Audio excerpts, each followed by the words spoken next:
bills. We now resume the second reading debate on the Mandatory Provident Fund Schemes Amendment Bill 2014. Mr. Chan Kin-po, Chairman of the Bills Committee on the above bill, will address the Council on the committee's report. Mr. Chan Kin-po. Thank you, Mr. President. As Chairman of the Bills Committee on Mandatory Provident Fund Schemes Amendment Bill 2014, I now report on the scrutiny work of the committee. The main purpose of the bill is to amend the Mandatory Provident Fund Schemes Ordinance to allow withdrawal of accrued benefits by installments upon a scheme member's retirement or early retirement, to add terminal illness as a ground for the application of making early withdrawal, to improve arrangements related to information disclosure and prosecution, etc., to amend approval provisions for new constituent funds of registered schemes and simplify administrative and communication procedures so as to lower MPF levies and enhance the MPF system.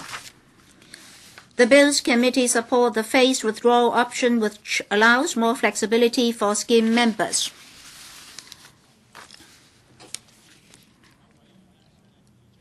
Concerning the potential increase in administrative costs arising from more withdrawals, some members suggest that the minimum number of free withdrawals be reduced from 12 times a year to no more than 4 times a year, or a minimum amount be set for each withdrawal to maintain administrative and operational efficiency. After considering the BC's views, the administration agreed to revise the proposal to require trustees to handle at least 4 requests for withdrawals free of charge a year without a minimum amount for each withdrawal. The administration undertook to review the new arrangement in future to see if it meets the needs of scheme members. Members generally support the proposal of including the ground of terminal illness for early withdrawal of MPF accrued benefits. Some members have expressed disagreement to defining terminal illness as a remaining life expectancy of 12 months or less. These members consider that certification by a registered medical practitioner or a registered CMP that a scheme member suffers from a terminal illness should suffice to justify the early withdrawal. The administration said that it is necessary to have an easy-to-understand and objective definition of terminal illness to provide a practical mechanism for medical practitioners to make an objective assessment to facilitate procedures for claims and help prevent abuse.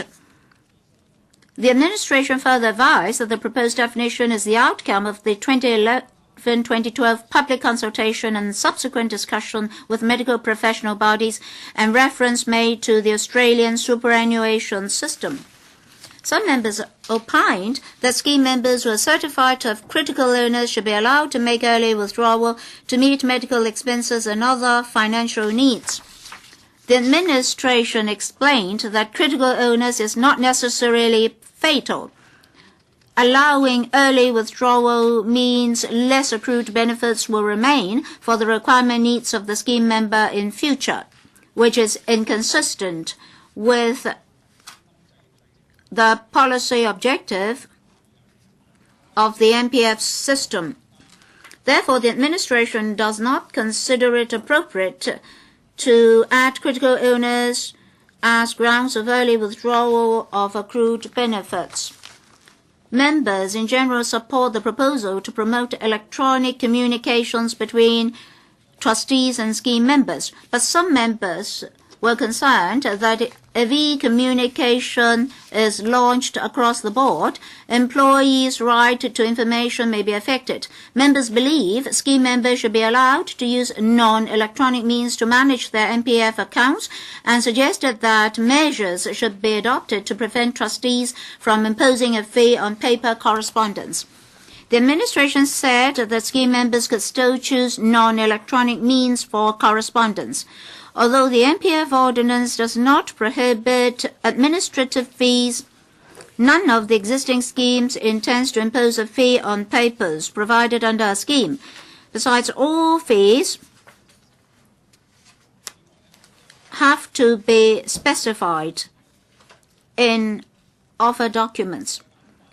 On regulatory streamlining, some members urged the administration to review and simplify the due approvals process that requires new constituent funds to apply to both the MPFA and the SFC so as to expedite the procedures, reduce trustees' administrative expenses, and MPF levies. The administration explained that the division of work between the two authorities was clear. The MPFA and SFC hold regular meetings to discuss common concerns. The MPFA will continue to liaise with the industries and review existing practices to ensure efficiency in the vetting procedures. The BC had no objection to the other proposals on clarification of terms like permanently ceased employment or self-employment and departs from Hong Kong permanently, empowering the MPFA to refuse to approve a constituent fund that is not in scheme members' interest, revision of information disclosure arrangements in secrecy provisions, and extension of the time limit for criminal proceedings for certain crimes under the ordinance from 6 months to 3 years, and so forth. At members' request, the administration and the MPFA undertook to enhance public education and publicity after enactment to help the public understand the salient contents and new arrangements under the bill. The Bills Committee does not object to the administration's CSAs. Mr. President, let me also comment on the bill. I support the amendment bill and the CSAs from the administration. The major concern is the amendment in relation to withdrawals by installments at the time of a member's retirement or early retirement. And under this amendment, scheme members can more flexibly withdraw accrued benefits. That is to help with planning for their retirement and financial planning. The original purpose of the bill is to require the trustee to handle at least 12 times of transaction for scheme members free of charge. We're concerned that if the number of withdrawals increases, administrative costs will rise. Every withdrawal will require vetting, handling of documents, correspondence, and issuance of checks, etc., leading to high administrative and manpower costs. At the moment, a member after retirement can only make one withdrawal. If we change the minimum withdrawals of 12 times a year, within 10 years, there can be 120 withdrawals, definitely adding to administrative costs. Therefore, the industry proposes an amendment to limit the number of withdrawals from a minimum of 12 times a year to 4 times a year so as to enhance operational efficiency and administrative costs. The administration agrees with the industry such that administrative costs can be reduced to effectively control overall operational expenses. After the enactment of the bill, the administration will strike a balance on flexibility and administrative costs. I also support other amendments. I hope that after the enactment of the bill, MPF system can be further enhanced. Apart from this bill, I hope that the administration will enhance other improvement measures like automation of administrative procedures, paperless correspondence, streamlining of approval procedures so as to reduce administrative and manpower costs and to simplify the workflow. With these remarks, I support the amendment bill and the amendments. Thank you. Mr. Wong Ting-kwong, thank you. Mr. Deputy, let me first of all declare interest. I'm the chairman of the advisory committee on MPF. The population of Hong Kong is aging and aging fast. People are more and more concerned about social security. MPF is one of the pillars of social security and should therefore be reviewed in the light of actual needs and people's aspirations so as to seek improvements. As proposed by the bill, More flexible withdrawal arrangement for accrued benefit will be provided, and more grounds for early withdrawal will be allowed. And also there will be better definition of criteria in deciding whether approval should be granted for constituent funds. And also the arrangement for taking out prosecution will be improved. All these would improve the MPF system and would better safeguard the interests of MPF scheme members.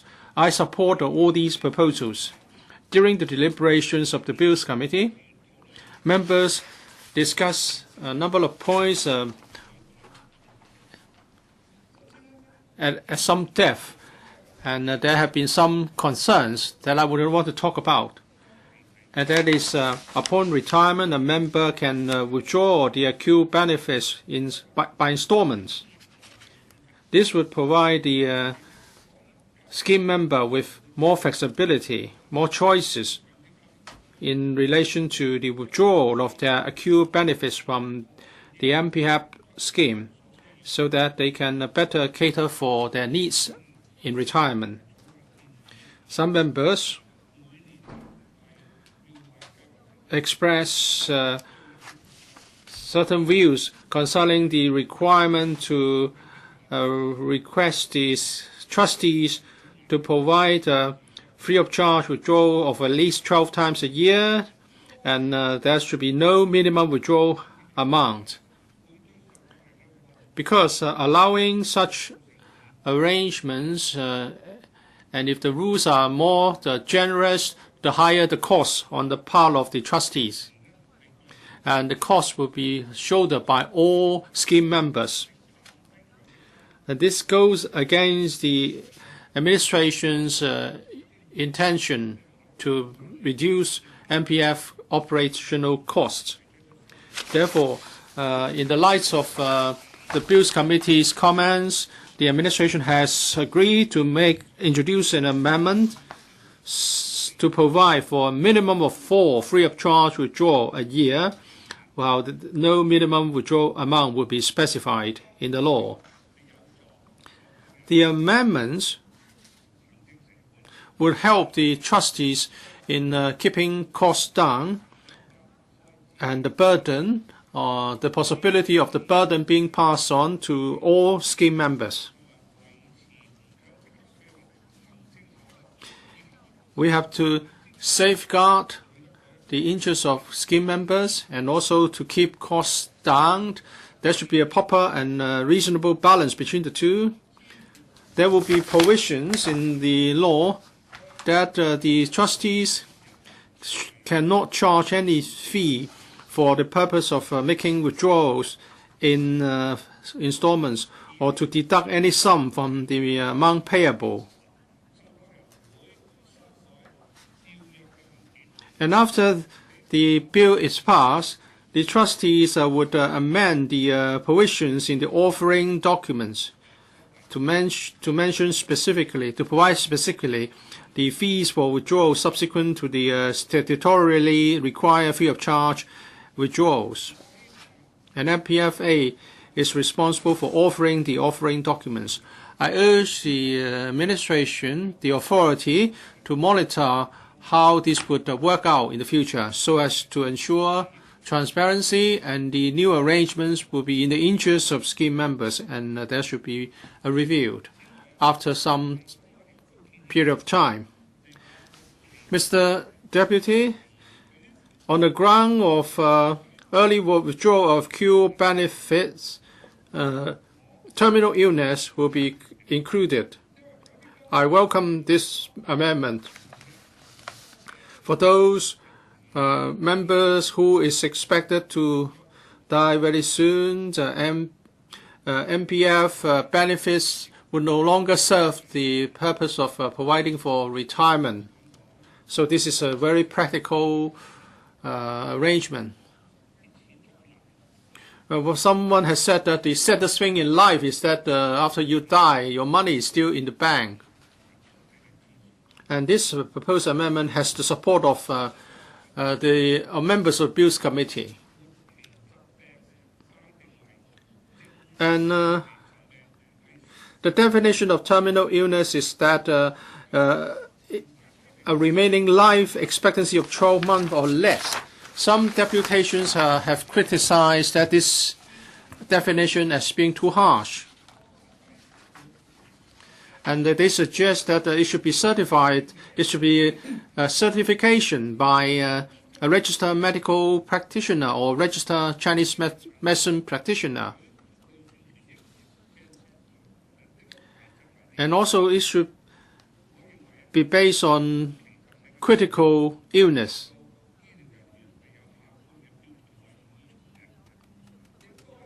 There are clear criteria for the medical practitioners to base a judgment on what is or is not critical illness. I don't think this is the right proposal to adopt, because a critical illness may not be terminal in nature, and they may recover after receiving medical treatment. If we allow the benefits to be withdrawn to meet the medical bills, to pay for the medical bills, then the retirement protection will be eroded. High costs of MPF schemes have been criticized by the public. Some of the suggestions, some of the proposals in the bill would provide better protection to safeguard members' interests. For example, the MPFA will only approve a constituent fund when it is considered in the interest of members. And that would also reduce the costs on compliance. I support this proposal.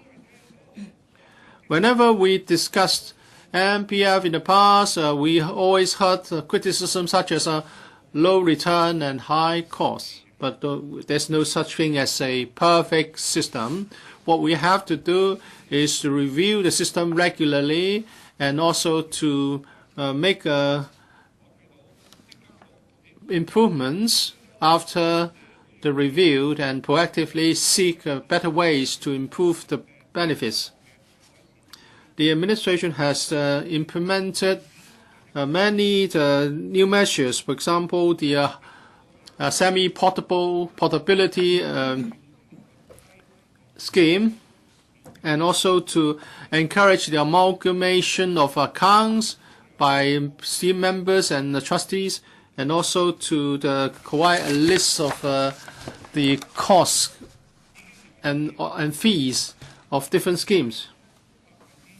And starting from December 2007, the cost has come down from 2.1% to 1.65% in December 2014. However, there's further room to reduce the cost further. Of course, we cannot expect to achieve improvements in one go. The MPFA is now exploring ways and means to allow full portability, and there will be also core schemes, core funds, as well as default funds to assist members who do not make any choice, so that they can have proper investment choices, and also to induce the lowering of fees of other funds. And as a result, MPF will be a better tool to provide for retirement life. There are other pillars in Hong Kong in terms of retirement protection.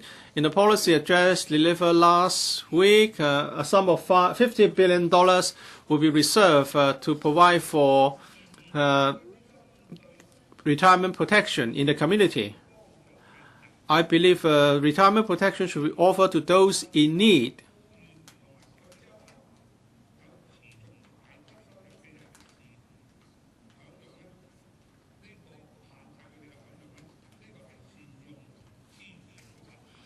And it is a way to properly utilize public funds if we restrict those who have the means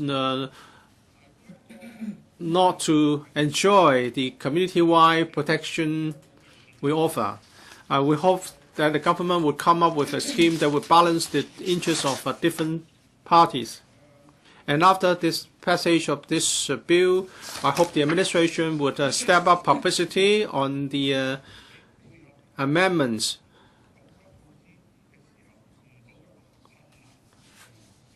And also to monitor the problems faced by the trustees and members. And suitable arrangements should be made to ensure that the new ordinance can be implemented smoothly. With these remarks, I support the bill and the CSAs to be moved by the administration. Mr. Wong Kwok-hing, Mr. President, concerning the MPF Schemes Amendment Bill 2014, these are improvement measures at the 15th anniversary of the MPF system. We welcome the amendments proposed. These amendment proposals take care of the difficulties of scheme members in terms of financial cycles. When the environment is good, a one-off withdrawal may be more helpful to the ordinary employees. But during an economic trough, when the situation is not advantageous to the contributors, then a one-off withdrawal may not benefit scheme members. Therefore, the proposed amendments allow the scheme members to make 4 withdrawals by installment to prevent the contributors from suffering from unforeseeable losses. We agree to and support the amendments. However, concerning those improvements proposed for the MPF system itself, this step alone is not enough. This is just a small step forward. It cannot comprehensively address the dissatisfaction all along on the part of the employees as well as their demands. So, Secretary, I hope you would not just stop at these amendments. You should tell us what the next step will be for amending the MPF scheme ordinance. Well, once again, Mr. President, I'm taking this safe with me to point out the biggest loophole of the MPF system. This is not the first time I bring it here. Here, a slogan is written, MPF is for our future. But then there is a defect here. Down here we have a hole. You put money in and the money comes out beneath.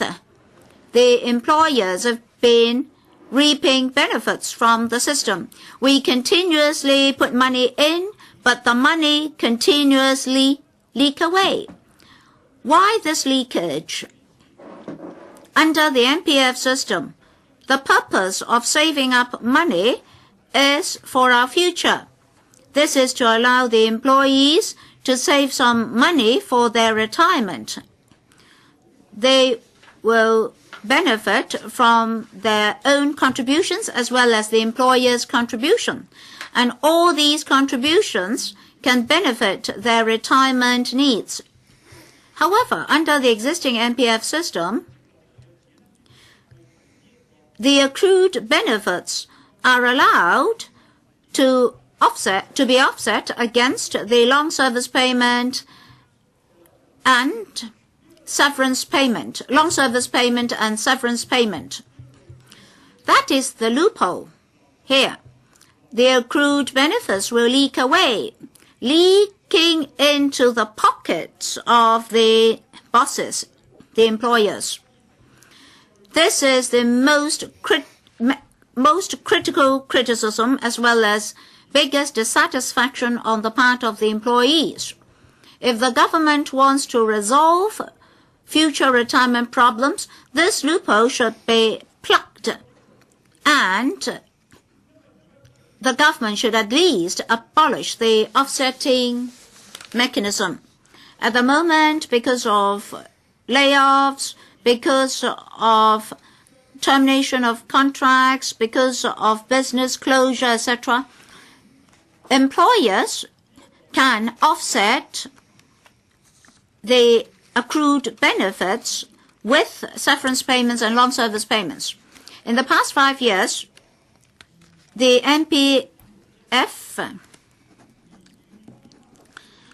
has seen $284.6 billion gone. That sum of money was used to offset $10.6 billion, amounting to around 2/3 of the withdrawals in the past 5 years. So just see how huge the figure is and how serious the problem is. Therefore, the FTU strongly requests the administration not to continue with this piecemeal approach. If you want to address the aging problem and the problem of employees' retirement, you should, as soon as possible, amend the laws to abolish this offsetting arrangement between accrued benefits and severance payment and long service payment, which is unreasonable. This unreasonable arrangement is actually supporting the non-permanent employment arrangement. What does that mean? It means contract posts, temporary posts, and casual workers. These employees cannot actually use their accrued benefits. When the contract expires, the employees won't get the accrued benefits under the MPF scheme. This is extremely unreasonable. Mr. President, the Chief Executive, Mr. Chi-wai, said in his manifesto, paragraph or point 16 of the manifesto, says that he would gradually lower in scheme accounts the accrued benefits to be used by employers to offset long service payment and severance payment. He said then that he would lower the ratio of offsetting. The secretary is actually a member of the team of accountability officials under the chief executive. He is duty bound to honor the manifesto of the CE. In the manifesto, the CE promised something to members of the public. You shouldn't turn a blind eye to those promises. Therefore, Mr. Chan, Secretary, I hope on this issue you can tell us how you're going to implement thoroughly the promises of Mr. Chi-wai in his manifesto. As I mentioned, how are you going to honor his promises? Would you please, in a timely manner, give us a policy paper, amend the legislative amendment timetable, and explain to the public? Now, almost 3 years have elapsed for this term of the SARG. Not much time remains. we have set procedures for legislative amendments. You have to prepare policy papers, conduct public consultation, come to the Bills Committee of the LegCo. Well, it will take you 2 to 3 years to complete the whole process. So, Secretary, the remaining time is very, very limited. You shouldn't turn a blind eye to this situation. I hope you can respond to our requests. Mr. President, or Mr. Deputy,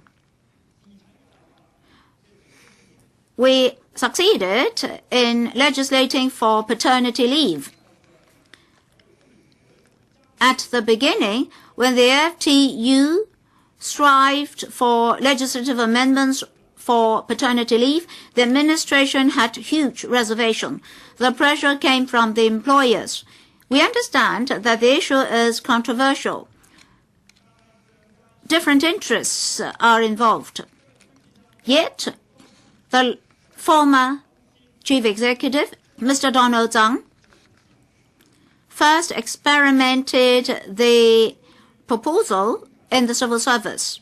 Then after some time into the experiment, he took another step. The administration had proposed legislation on paternity leave. We see that this is a gradual approach in improving employees' benefits. So to gain an early breakthrough, that is a successful experience. Therefore, we strongly ask the administration to, in terms of the offsetting arrangements between accrued benefits and long service payment and severance payment,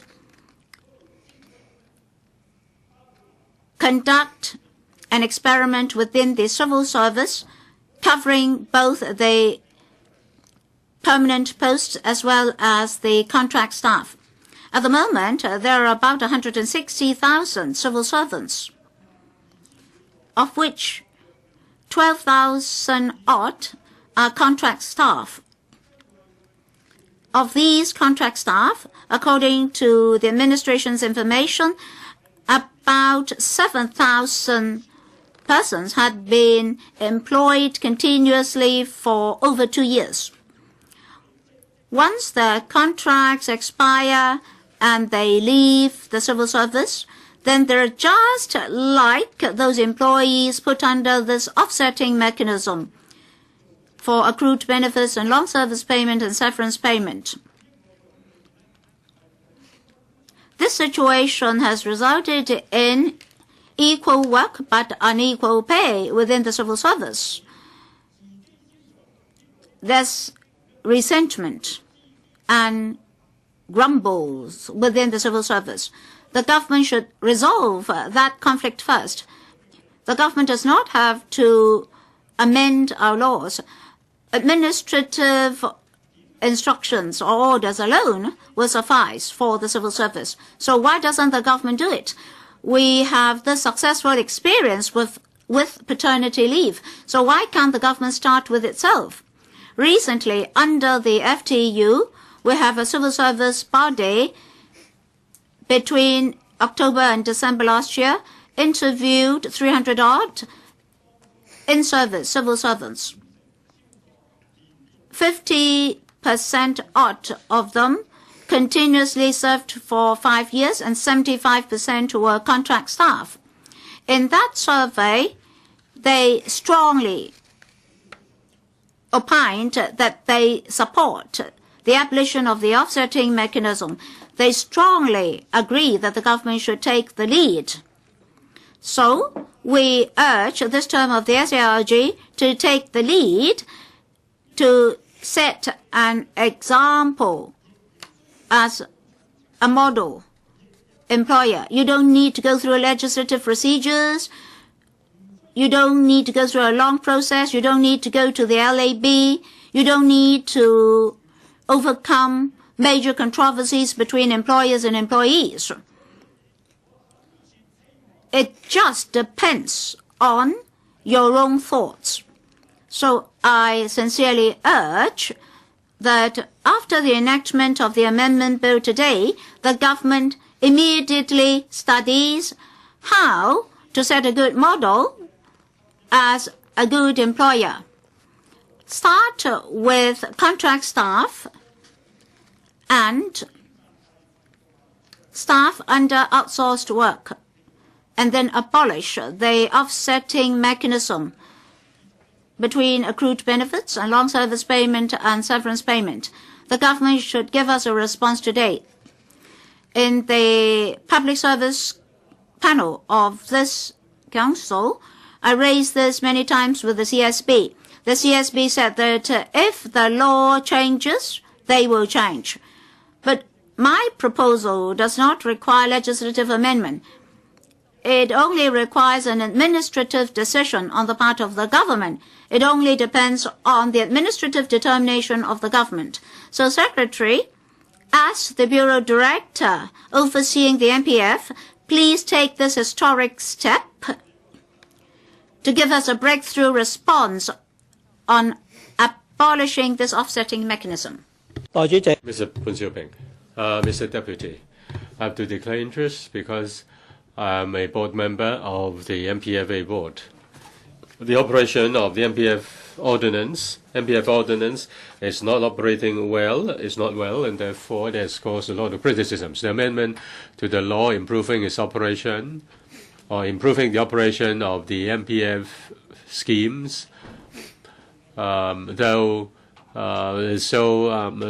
are still far from what people are expecting, should be supported. There are several amendments to the ordinance. First, or rather, there should be further amendments. First, cancellation of the offsetting arrangement.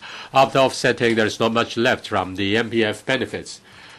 As for administrative, reducing administrative costs and accrued benefits, the capital protection funds should be able to catch up with inflation.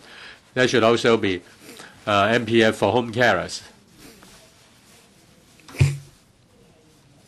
Now, these measures are outside the scope of amendment.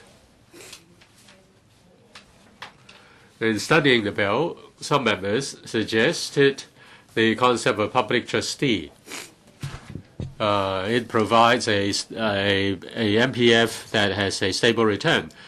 The administration says that that's not in line with the statutory function of the MPF authority. It is also not cost-effective, and the administration rejected this proposal. In the bill, there are patching up measures, but they are far from satisfaction. The administration is going to move committee stage amendments. Now, the bill originally proposed to provide 12 free withdrawals, but the CSA will amend it to 4. I have reservation towards this, though the view is divided. I do not agree that increasing administrative costs is justified to reject people's call for making multiple withdrawals from the MPF. This is just sacrificing the interests of the citizens. If the amendment is passed, the administration should review and speed up the process of reinstating 12 free withdrawals per year. Another important element of the bill is to allow those who are suffering from terminal illness to withdraw the benefits earlier. The law provides that, if it is certified by a registered medical practitioner or traditional Chinese medicine practitioner that the patient has a life expectancy of less than 12 months, then the patient who is a member of MPF can make early withdrawal from the MPF. Now, there is a proposal by member whether suffering from critical illness is a ground for early withdrawal of MPF benefits, instead of requiring a patient to have a member of a fund to have life expectancy of only 12 months. It's better to treat an illness when it is not so serious. Now, if a doctor has found a member of an MPF has got a critical illness, I see no reason from barring that member from withdrawing the benefits in order to treat to pay for the treatment. Say, if a person has a life expectancy of more than 12 months, can a certain proportion of the accrued benefits be used for designated medical expenses?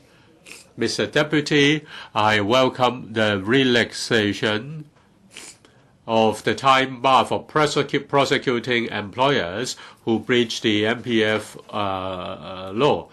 The time bar is extended from 6 months to 3 years. The longer the time bar, the more effective in deterring the employers who breach the MPF ordinance. I think we should adopt a more lenient approach. I hope in the future the time bar can be further relaxed. Thank you, Mr. Deputy. Mr. Liang Yiu-chung. Mr. Deputy,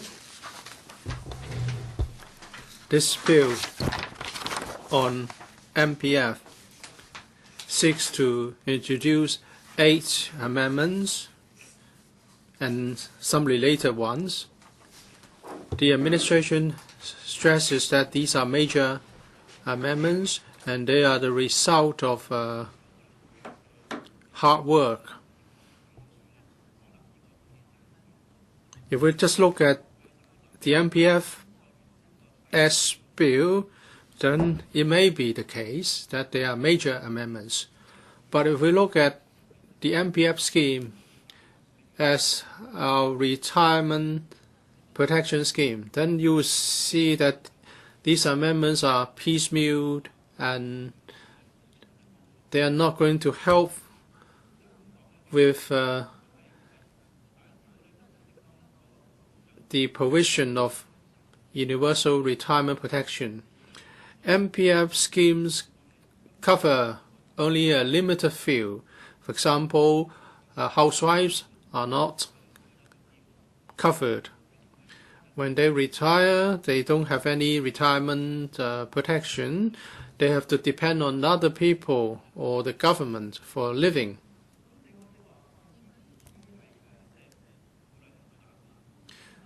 Some women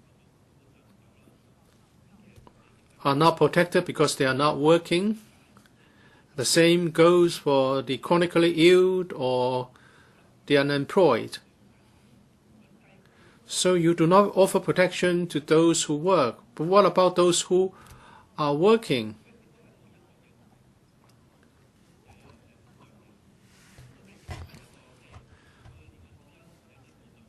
Even those who are working are not adequately protected. If we look at domestic workers, they are not protected. So we find it rather unacceptable that you only introduce piecemeal amendments to the bill, to the MPF scheme. And the protection is not a genuinely retirement protection. As some other members have pointed out, there's the offsetting arrangement between MPF benefits and redundancy pay and long service payment. Mr. Deputy, do you know what are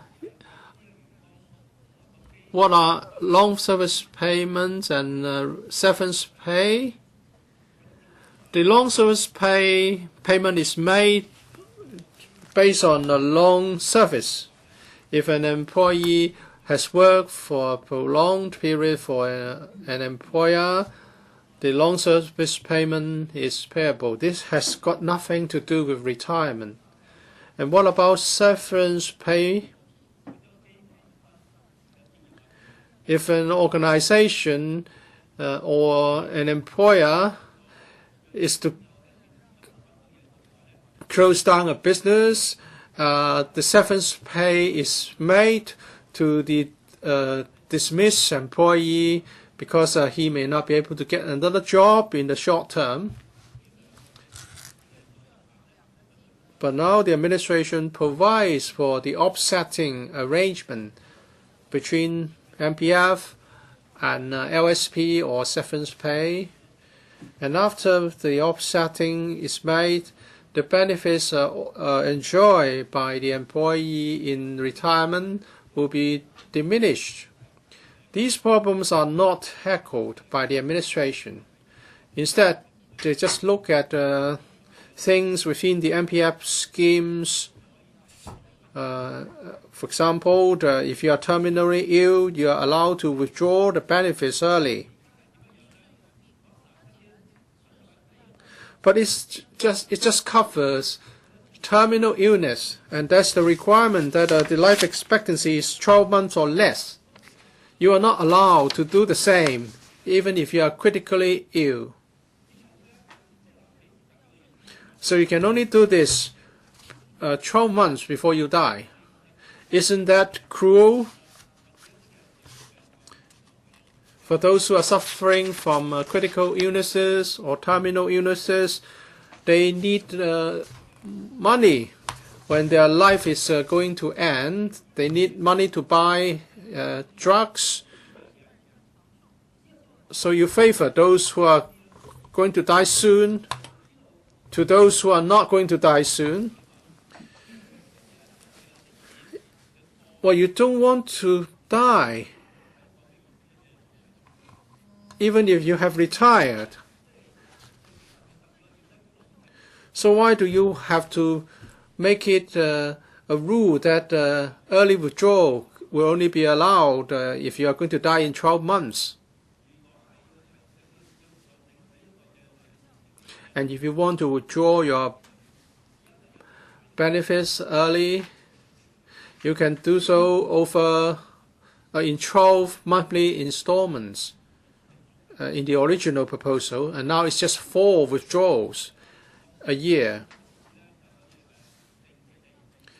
This will allow the retired employee to withdraw regular benefits so that the benefits can be stretched over a longer period of employment.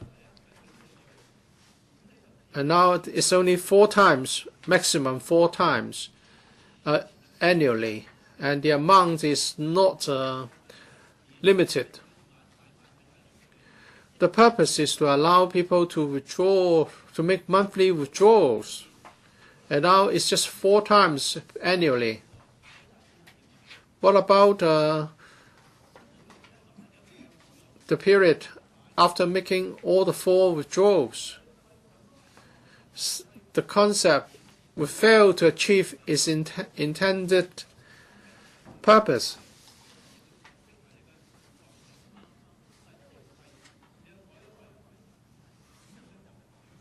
What's the use of changing the number of installments? You hope that by reducing the number of installments you can reduce costs, but that's just your expectation. We don't know whether it's going to be true. So these are minor piecemeal amendments only. They do not really serve the original purposes of implementing the MPF scheme. In the past 10 odd years, the administration has been making one piecemeal amendment after another. They are trying to tell us that they have worked hard to improve retirement protection, but you have not really solved the real problems. You are just tinkling with the details. And as a result, you are creating more obstacles for the introduction of universal retirement protection. because the excuse put up by the administration would be that we are already improving the MPF system, and as a pillar of retirement protection is good enough. There's no need to do something else. The policy address talks about further consultation because of divergent views in the community. I agree.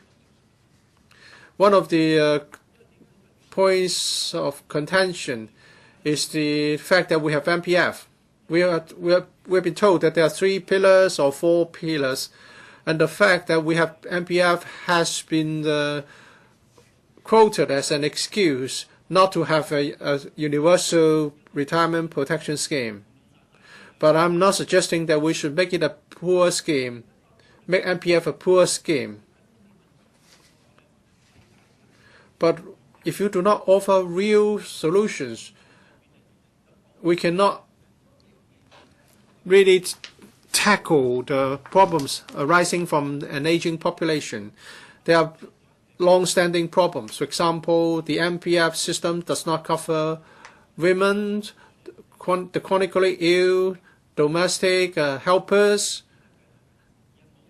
and the unemployed. They will not get regular payments to meet their needs in retirement.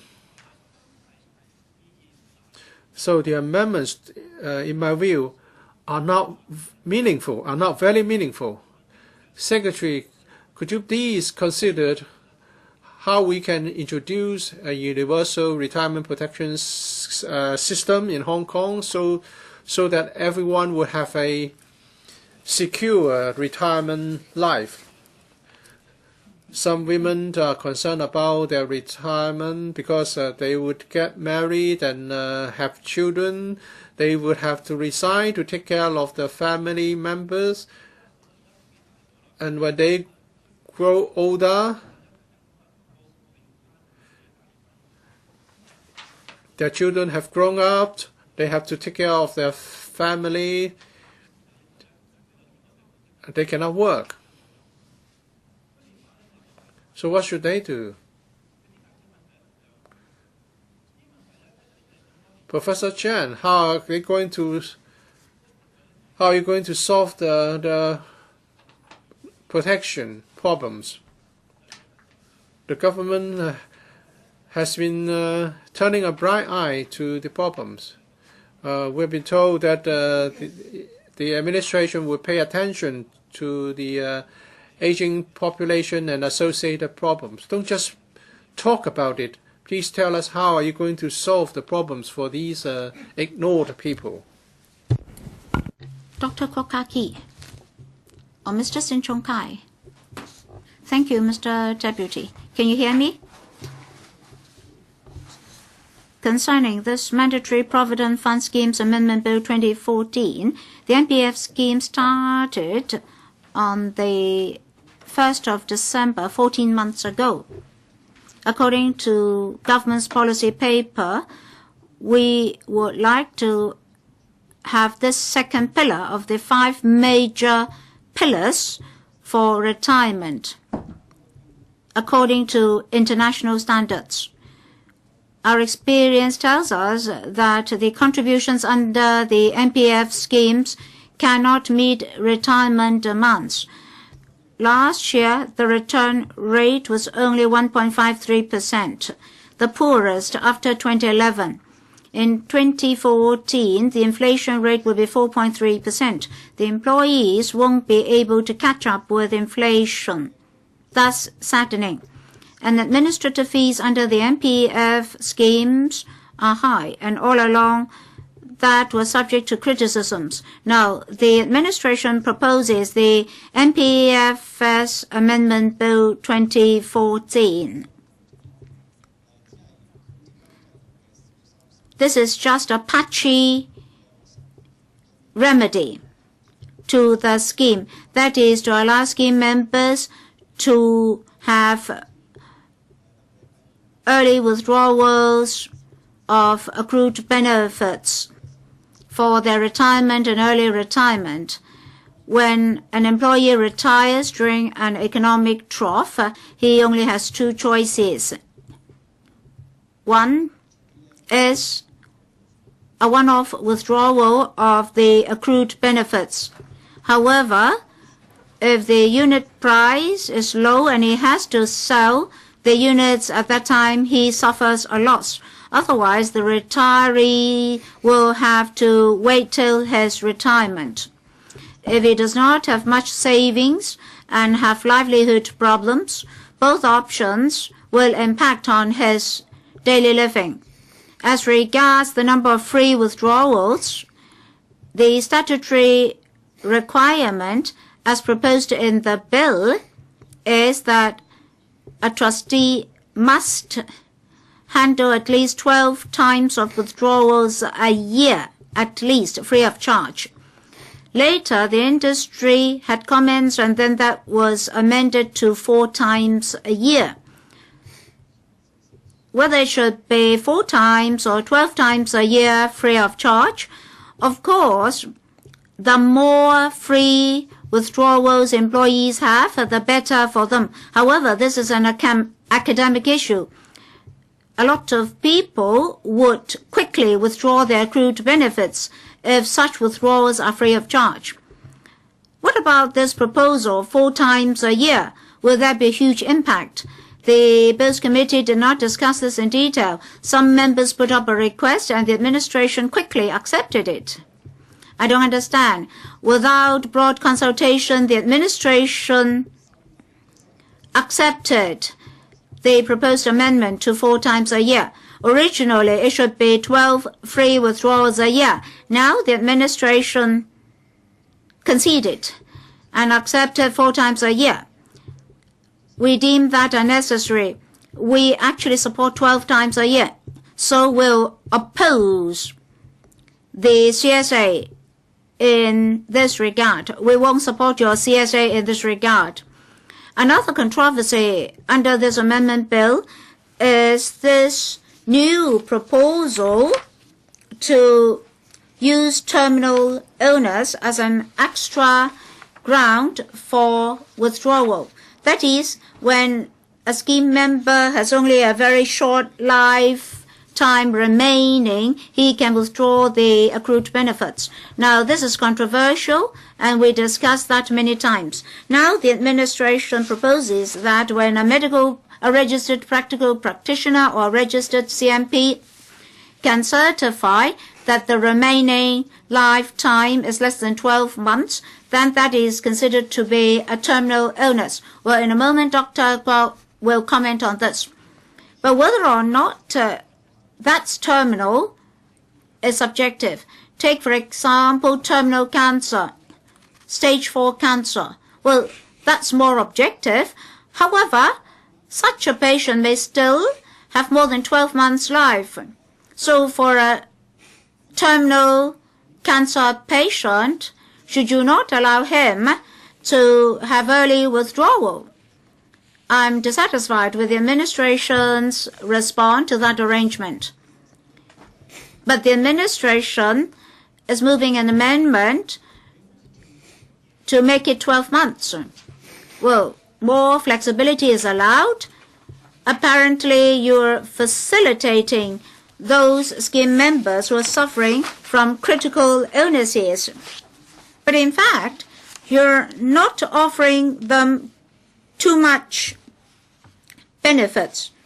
I mean, the critically ill. So apparently, this is an improvement, but in actual fact, it is not an improvement. Say if you can find a doctor to certify that you have less than 12 months life remaining. That's rather unfortunate. Is it that a doctor has to certify that and the employee can take that slip to the MPFA for early withdrawal? Well, we're helpless, so reluctantly we have to accept the administration's proposal. I raised in the Bills Committee that we should have a list of critical illnesses like terminal cancer. We should have a list such that the beneficiaries will be many more in number. Well, if a scheme member can prove that he is suffering from terminal cancer, then normally a person will spend as much money as possible to cure the disease. So if you can allow him to withdraw the accrued benefits, you may be able to save a life. That's good. So for the benefit of scheme members and their family members, to use 12 months as the threshold for a terminal illness, we would ask that you apply the same threshold to critical illness, such that scheme members can get the money to take care of his daily living and to cure his disease. The administration should also consider compiling a list to be included in the schedules of the bill. Of course, the administration should define what terminal illness and critical illness is. I raised this many times in this council, but the administration disregarded my views. There are other proposed amendments in the bill, including the clarification on terms like permanently ceased employment or self-employment and departs from Hong Kong permanently. Information disclosure arrangements and secrecy provisions, etc. They are not controversial. Amongst members of the public, they give the MPF a name, that is, Mandatory Withdrawal Fund, which will not actually benefit their retirement. And MPF members are actually suffering from high administrative costs charged by fund managers. We now have over $540 billion in the MPF. As at the end of 2014, on the average, the administrative cost stands at 1.6%, as mentioned by Mr. Ting-kwong. Therefore, trustees and fund managers are charging administrative cost up to $9 billion a year. That means the MPF is giving $9 billion to fund managers and trustees every year. This will not actually benefit the scheme members. Rather, a low-risk management fee is offered to fund managers and trustees. It's just like a nutrient for them. At the end of last year, given the MPF market then, there's only one guarantee fund at 3.92%. It's just like German bonds. The interest is negative. The average is 1.3%, so a discrepancy of 1.62%. Earlier, the MPF Advisory Committee suggests that core funds should be set up. Management costs are high, and if you offer the employees too many options, the administrative costs will also be increased. We now have 458 schemes. Employees need investment knowledge to choose. They just don't know how to choose. So it's counterproductive for the employees. To choose an appropriate fund is not easy. In simple terms, $40 billion over $500 billion, only around $1 billion per scheme or per fund. So the cost effectiveness is low. A low return fund will give ample protection to the employee, but for more risky funds, the rate of return may be higher, but the cons may outweigh the pros for the employee. Those employees who don't want to choose for themselves. The government should set a fund with an administrative fee at 0.75%, and in the long run no more than 1%, with investment in traditional stocks and bonds, such that immediately before retirement the employees will bear less risks. A core fund is only the first step for the NPF system. The NPF system aims at offering retirement protection for the employees. Under that pretext, it is necessary for the government to regulate NPF schemes, and the government should no longer adopt a relaxed attitude, allowing service providers to put forth as many funds as possible in the market.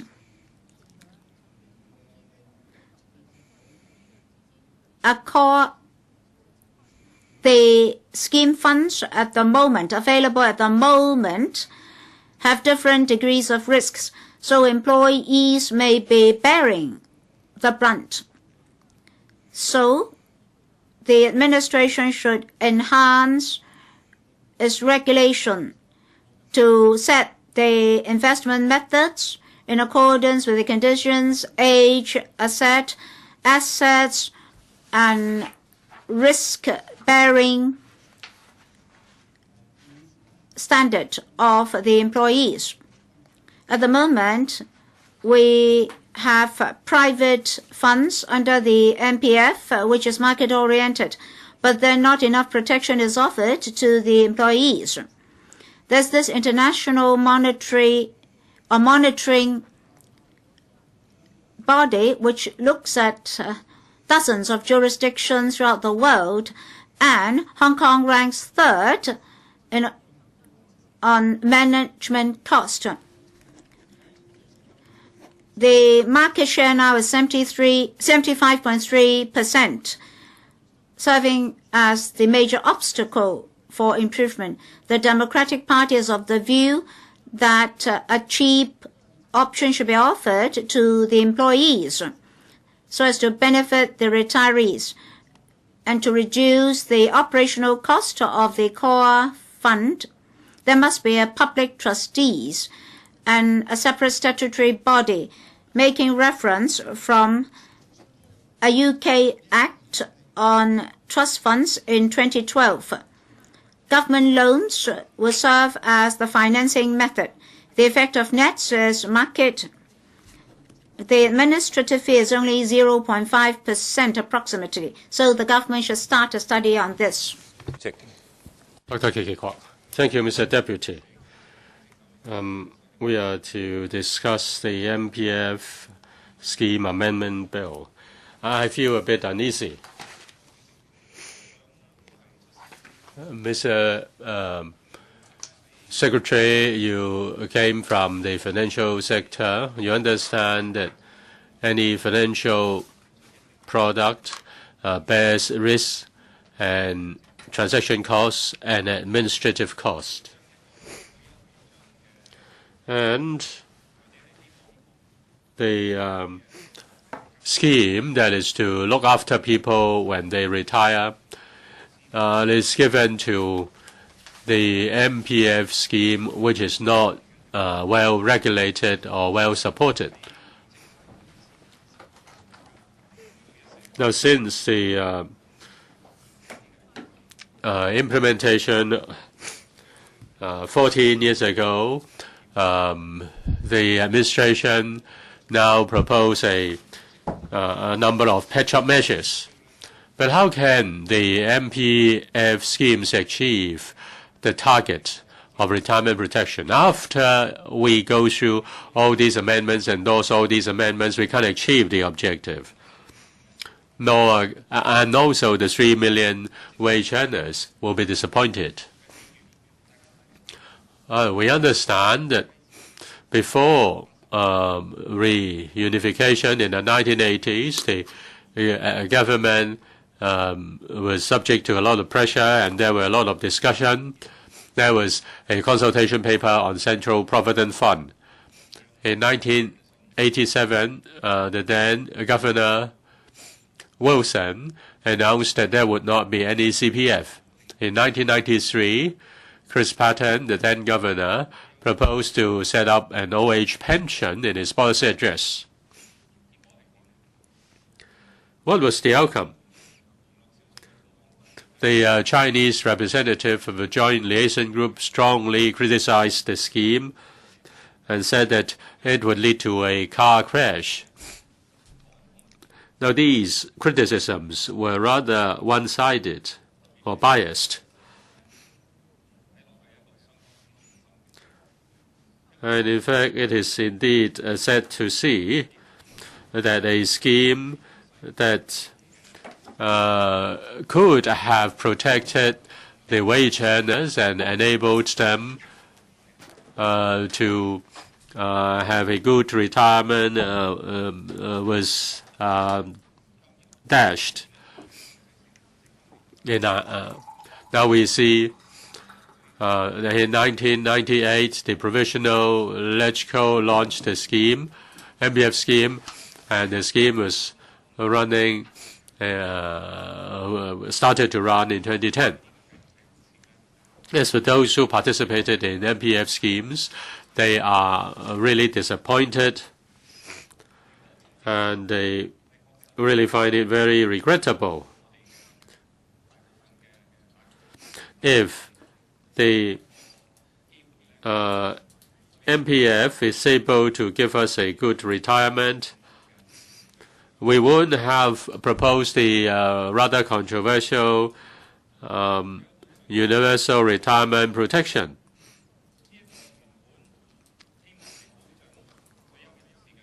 This MPF system is about to protect the retirees, but it is full of flaws. The MPFs can be used as offset against severance pay.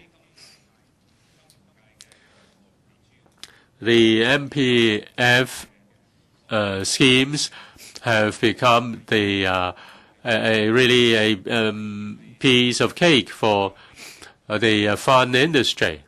And in fact, they charge very high fees, and they are just ripping off the poor.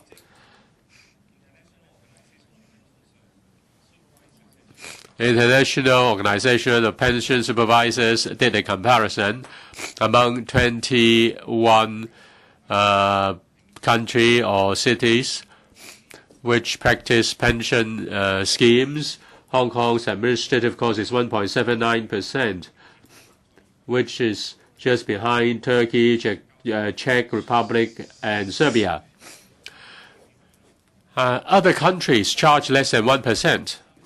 The HKCSS in 2013 did a MPF survey. They found that assuming the income of the member is $10,000 per month, rate of return 5%, 45 years of contribution, without taking into account cost is $2.03 million. If average rate of return is 1.74%, then the amount is just $1.2 million, which is just 61% of the expected accumulated savings. This is the MPF, which is now regulated by the government. How can they answer the queries of the wage earners? 40% of their money are taken away under the, and those who rip them off are protected by the government. There's a wide choice for MPF schemes, more than 400 such schemes, but the rate of return is far from desirable. The scale of the funds are not too big. The administrative cost, therefore, relatively speaking, is high. Even if the administration wants to set up a core fund, the core fund can't bring about any significant improvement. business is a business. If you have really, if that is something in your hand, there's great profit for you, then it's very difficult for people to take it away. Mr. Deputy, the administration just ignored that. And the administration is not able to come up with measures that can really improve the MPF schemes. I think the question cannot be answered by Mr. Chen. In fact, Mr. Leung in his manifesto said that he would deal with this important issue, but he has already run away from all his promises. Now the proposal is to allow members to withdraw by installment the accrued benefits. The original proposal was to allow 12 free withdrawal per year. Under the pressure of the trade, the number is now reduced to 4. That's ridiculous. If the administration's view is that the MPF has the function which is equivalent or near to retirement protection, then how can they refuse the members to withdraw their money by installments? If it is a mature scheme, how can that be so difficult of just allowing 12 free withdrawals per year? Why the administration bowed to the pressure of the trade and change it to 4 free withdrawals only, which this is an arrangement not welcomed by the members.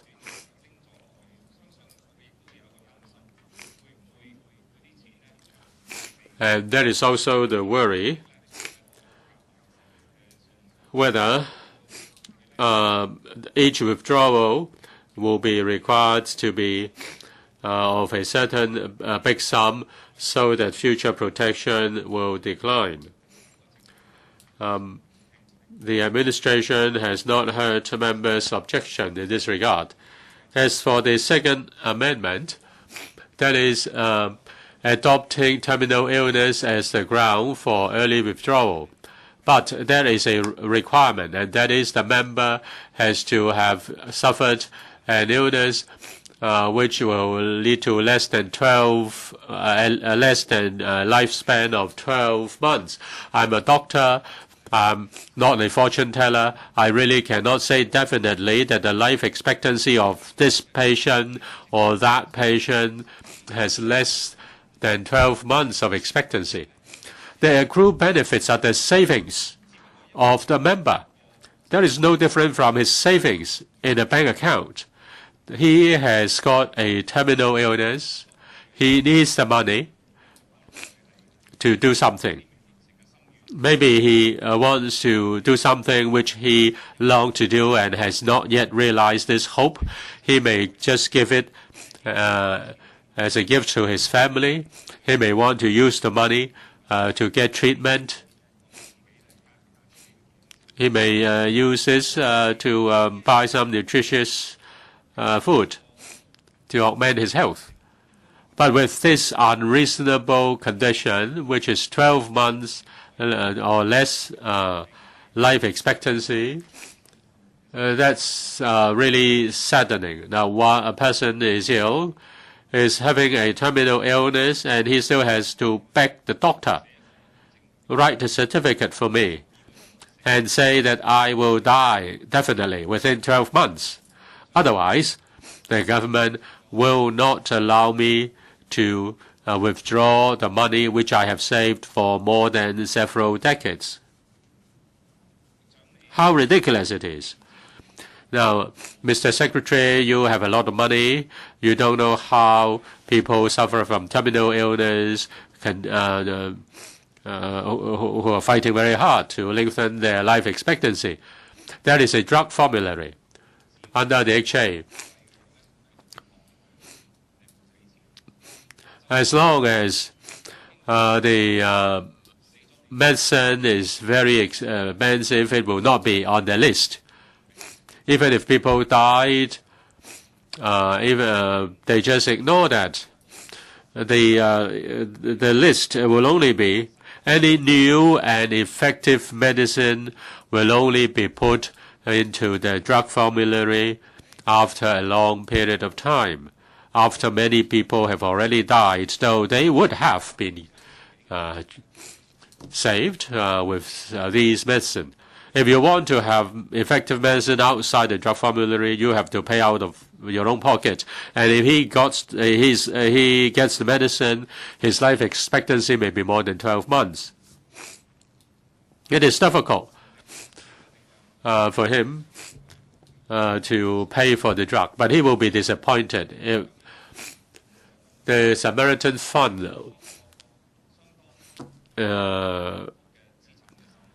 has a means test. It is a long and complicated means test before it gives subsidy to the patient.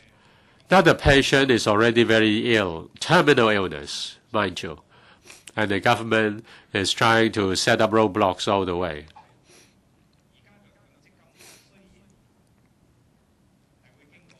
The MPF schemes will be partially improved, but on the whole, the MPF schemes are just bottomless pits. For those who speculate in the financial markets, this is something they will hold dear to, and they will not allow their profits to be taken away. The administration is not willing to take up the responsibility. How can the fund management sector, making a lot of money out of it, relinquish part of their benefits? It's all about money, and it's all about the money of the members. You refuse to reform the MPF law. You reject universal retirement protection. We expect that in the coming decades, the majority of the low-income earners, people from, they will not have any retirement protection.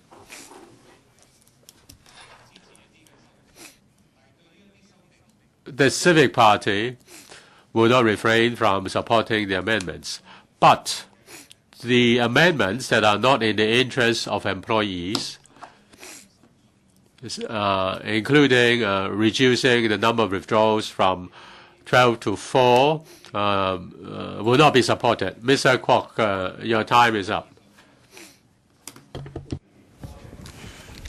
Mr. Ka-piu, thank you, Mr. Deputy. This is a bill on mandatory provident fund schemes. As I understand it, since the inception of the MPF system, we have been seeing amendments once every 2 years. Are we moving ahead with the times, or are there too many loopholes when we need to give the system some band-aid treatment? But we have the biggest problem, the biggest burden and problem, and that is the offsetting arrangement. I agree with other members that the amendments are piecemeal in nature. As long as you allow the offsetting of long service payment and severance pay, then ordinary working people would have no trust, no confidence in the MPF system. When the income limit or the eligibility criteria are adjusted upwards, and when you make it easier to withdraw accrued benefits, people in the community are always thinking about how I can withdraw the benefits as quickly as I can. But the administration would not like to see that, because if you can withdraw the benefit easily, then it will not serve the purpose of offering retirement protection. But working people don't believe that this is effective as retirement protection. So it's just like what Mr. Wong Kwok-hing has said, it's a piggy bank that leaks. Although this bill is not about the offsetting arrangement. But there's one point that I'm positive about, and that is in the MPFA statistics, in its quarterly reports, we are starting to see the amount arising from the offsetting arrangement quarterly, so that we can monitor the trend. But that's not sufficient. Can you do something about the policy? As Mrs. Carrie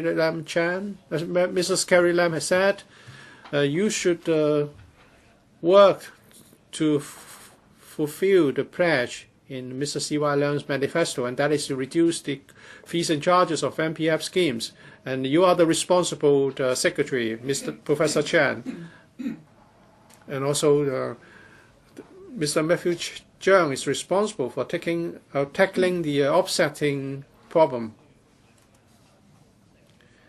Well, if I want to get a stable income through withdrawal by installment, then of course it's good.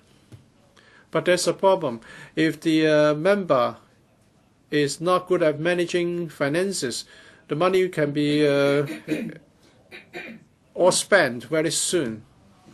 And if I'm forced to make a withdrawal while the economic situation is poor, the performance of the scheme is poor, then I'm forced upon a loss. So it's easier to provide withdrawal by installments. But should it be 12 installments a year or just 4? Well, I'm disappointed that the administration has failed to tell us the statistics. For example, the additional cost if 12 installments or 4 installments are allowed. According to the Bureau, some trustees are already providing free installments, free of charge installment withdrawal. How well are they doing? We have no information. It would be best if ultimately we can allow 12 annual installments to be made. And with the pool getting bigger and bigger, some 10 years down the road, there will be 200 to 300,000 retired employees, and some trustees may come up with annuities so as to keep the benefits, and also to enable people to better managing their finances. So if we allow 12 installments, it will pave the way in terms of policy for monthly benefits to be made. Many employees are only interested in withdrawing the accrued benefits as fast as possible. Because if in a particular year the return is just 1% plus, there are too many constituent funds, and the fees are too high and the return poor. We have this comparison table covering 500 funds. You are an expert on this. Secretary, can you make your choice based on this table? I think an employee from the middle class who are an average employee may not know how to do it. We have so many funds, and they're small in scale, and therefore the fees are high. The fund manager have this simple logic. I would take my fees as a percentage of the size of the fund. I don't mind. whether it's performing or not. So employees that don't really place their confidence in the MPF system. One of the amendments this time is to make sure that it is in the interests of members for approval to be granted to constituent funds, because this is not in the MPF ordinance. So whose interests are you taking care of if this is not provided for in the ordinance? We believe in 2015 or 2016, the overall administrative cost of the system is over $10 billion. Some years ago, it's just $400–500 million. So why has it increased to $10 billion? Does it mean that everyone has got pay doubled? Or are they going to see that profits of fund managers doubled in the period? Because we are looking at a computerized system. How come the total cost can increase from 4 billion to 10 billion in just a few years?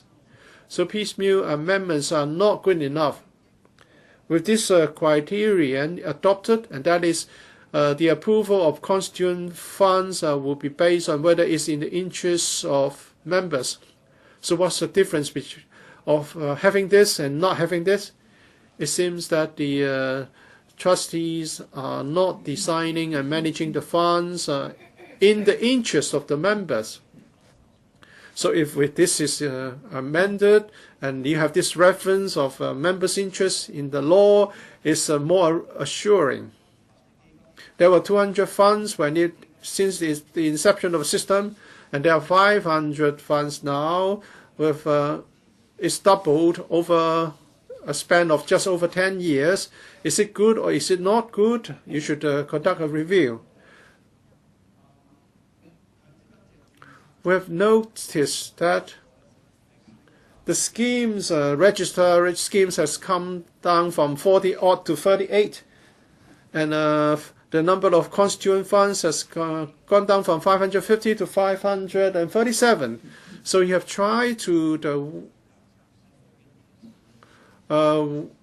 streamline the system, but it also shows that over the years no one was able to control the system or monitor the system.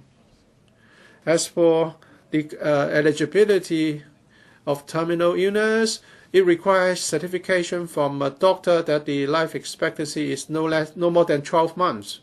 At present, there's another ground, and that is when it's assessed by a doctor that the employee would be totally incapacitated. The loss of work capacity would be a ground. When an employee suffers after a major car accident or illness, they may want to get a certificate from a doctor to withdraw the benefits, but many doctors are reluctant to do this because the certification will come from a doctor that is a case of total incapacity. Doctors are weary because they may be held accountable should things turn out to be different later. So we don't know whether this additional ground of early withdrawal is going to be helpful, but we have doubts. Some have proposed that the doctor should refer to a list of critical illnesses. It may be good to those who are suffering from critical illnesses, but we need to think through the matter. In many social security schemes or benefits from the Samaritan funds, the definition of asset is that it would include money that you can have access to. Say in the future, this is based on a list of critical illness, and when the person applies for assistance from the Samaritan Fund, the secretariat of the fund may say that you should withdraw your accrual benefits from the MPF schemes first. So there are pros and cons. So people who are concerned about employees' benefits should consider the benefits and disadvantages carefully. Well, I have encountered many cases that doctors are reluctant to certify total incapacity, and I don't know whether this would be the case for terminal illness.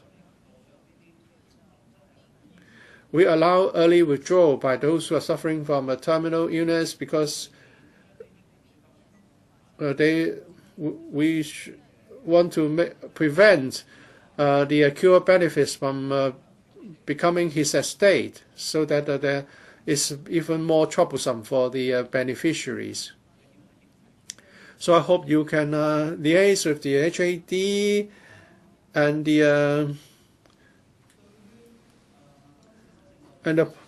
probate office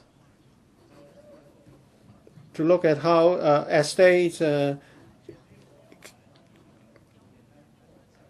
can be better passed on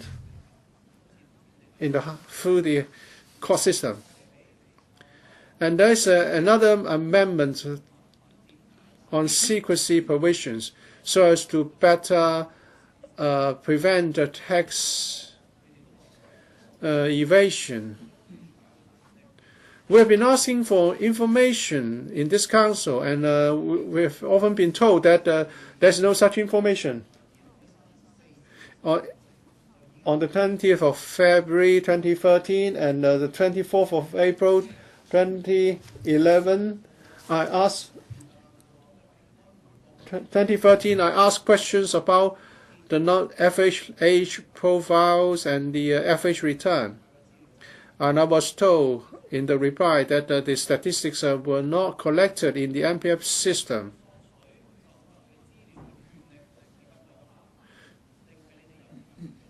Or is it that you don't have the power to collect information from the trustees, or you just don't exercise the power so that you cannot provide a response to our questions? So you should review the situation. Is it a case that you don't have the powers, or is it that you don't exercise the powers when it comes to getting operational statistics from the trustees?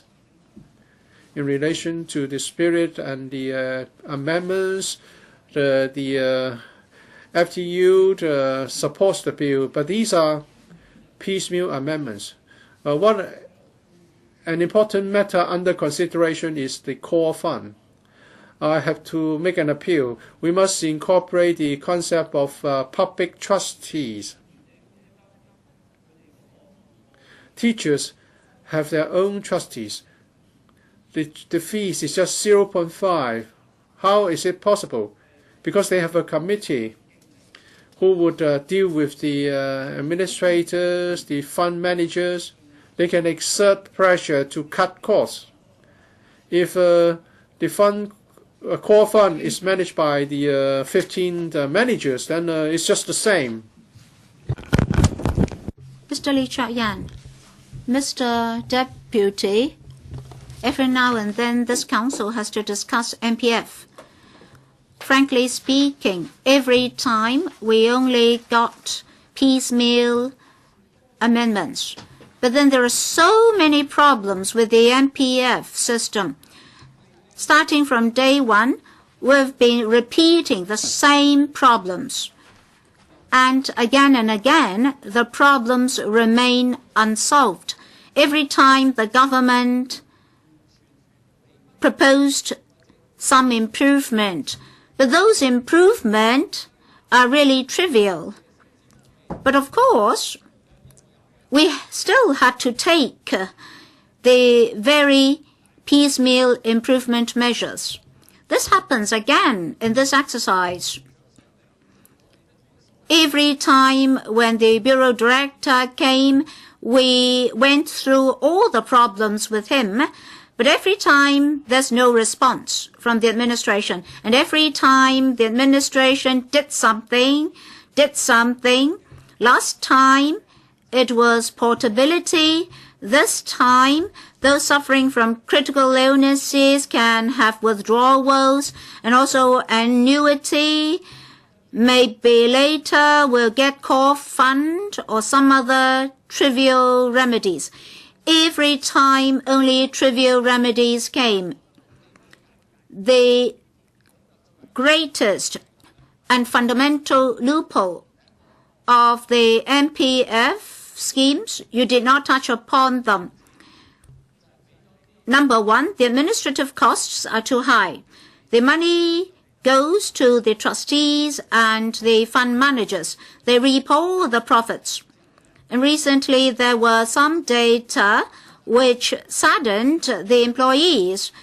The rate of return of the MPF schemes is lower than the inflation rate. But of course, we got two worse experiences in the past. This is the third worst. The average return is 1.53%, but the inflation rate is 3.4%. Rate of return, 3.4%. Return rate, 1.5%. Inflation erodes the return. It's because the fees and charges are high.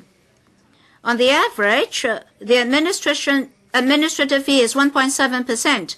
That means the return rate has to exceed 3% before you can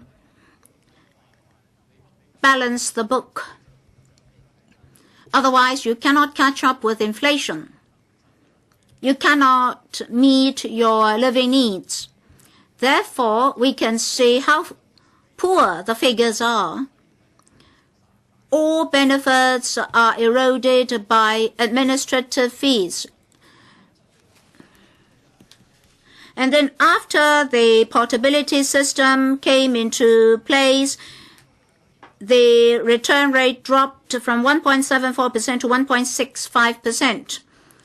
Previously, when we discussed semi-portability, we said that administrative fees could be reduced. But that was not achieved. So after so much effort, all benefits went to the trustees and fund managers. Well, the calculation is terrific. Altogether, $8.4 billion. 2.7 million employees, on the average, $3,000 per person only. Well, each person is to pay $3,000. So what's left, if that's the calculation? Our MPFs are largely eroded by administrative costs. If an employee works for 40 years before retirement, 40% go to fund managers and administrators, and only 60% goes to the employee. So given this level of erosion, at the end of the day, the employees will ask, what does the MPF serve? For our retirement or for the financial industry? Well, now, apparently it's more for financial services industries. Employees are of secondary importance. You see, employees are only of secondary consideration. What about this offsetting arrangement between accrued benefits and long service payment and severance payment? Look at this so-called critical illness. You really have to be on the verge of your death before you get it. The doctor has to certify that you only have 1 year life expectancy. Should we be so strict? Put it in a simpler way.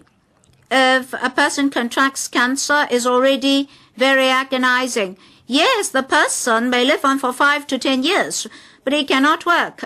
Can he withdraw his accrued benefits? No, we have to save money for the retirement of the employees.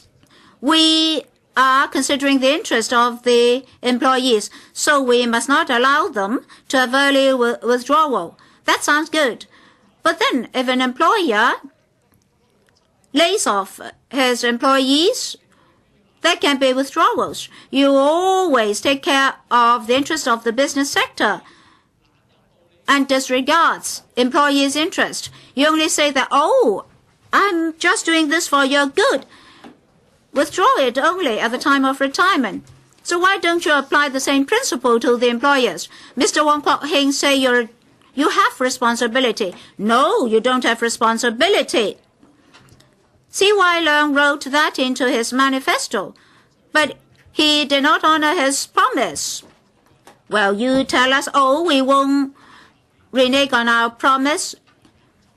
But last year, we thought something would come forth. But then the employees' representatives of the LAB went to the government house to see the CE, and then nothing came forth. No wonder the CE said that his policies won't consider those earning less than $14,000. Yes, there's not to be universal suffrage now, so there won't be any favoritism. Well, let the employees die, so to speak. So the benefits of the employees are all eroded. In the past 5 years, $2.8 million, 1/3 used for offsetting. That means at the time of retirement, we get much less money. So what will happen to our life after retirement? So you're not going to handle the issue. We were talking of $28 billion. And then you require the doctor to certify that the person only has 1 year's life expectancy. So you just put up these piecemeal remedies. You're not helping our people. For those measures that can help our people, you don't want to adopt them. So the whole MPF system is often criticized. We ask for universal retirement protection. We ask for $50 billion. But then you're against a contributory system. In fact, the $50 billion is not to be paid to the people. The sum is to be put into the drawer only. The same apply for medical protection. So you're only paying lip service to us. Lip service, I don't know how we should translate that into Chinese. Now the lip service is that $50 billion would be set aside for retirement protection. And what more reform will come? Core fund, not that meaningful unless you have a public trustee concept. We always consider that to resolve the administrative cost problem, the government should serve as a public trustee. Then you should compete with the insurance sector and the banking sector. You should have low administrative fees. And then there should be a product pegged to the exchange fund. If you choose that product with the investment of $2,000 trillion, there will be investment in the MPF system. And the public, the employees, can choose this product pegged to the exchange fund. But then the government is not willing to do it. If it's willing to do it, it would have told us. It only mentioned the core fund. That is only for accounts not taken care of by anybody. And the core fund will in future take care of all those accounts. Well, I'm not saying that's not good, but it's only a patchy remedy. All the major problems are not to be solved. So the meaning of this amendment bill is very limited, is also very mean. It only allows those suffering from critical illnesses to have early withdrawal. We already suggested to the President that we should separate this issue from the whole amendment bill when it comes to voting. Now, for annuity, we can have monthly withdrawals rather than investing the money into funds where the money may be lost. And then after some time of discussion, the administration said that the administrative cost would be very high. The number of free withdrawals per year will be reduced from 12 times to 4 times. But administrative cost has nothing to do with retirees. Administrative cost is for the big pool. I know that there are problems with that. And after I said it already, it will be taken out from the same group of people. But at least if I can have a 12 free of charge withdrawals, then there will be more choices. Now they're forced to withdraw only 4 times, not 12. For some elderly people, maybe they would like to take it out as if they were receiving a salary. If they want to make 12 withdrawals, they will have to pay administrative fees. Why? You either give them 12 free of charge withdrawals. Well, that's what we asked for. And now they said they have listened to members' views. Of course, they are from the functional constituency and they protect the interest of the sector, of the trade. That's why. We object to the change from 12 to 4 times. And in Clause 25, I will speak again. I will draw your attention to this part, and I hope that you will all oppose to it.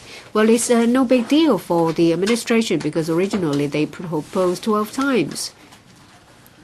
And perhaps we will all speak to ask members to support 12 times. It's more reasonable, 12 withdrawals, for elderly people to have more choices so that they can receive money as if they were receiving a salary.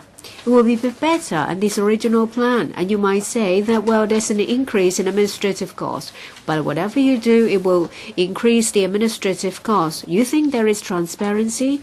If you think that if there is an increase by 0.1, then there's a 0.1% in administrative cost? No, it may be increased by 0.5. It's no difference to them because it's a business to them. If there is competition or regulation, of course they will have to lower the fees. If there is no regulation, if you do not inject competition, there is no need for them to reduce the fees. Just like what's happening now, it's still very costly. So if that is going to go down, it will. If you say that is for administrative reasons that is not feasible, of course I know for some people they will always shift the cost elsewhere. And now it's shifted. We all have to shoulder the additional cost, but with competition, the fees will be driven down, and it will be insignificant. But but without driving it down, you may help them save, but the administrative cost will still remain high. And please pay attention to the CSA.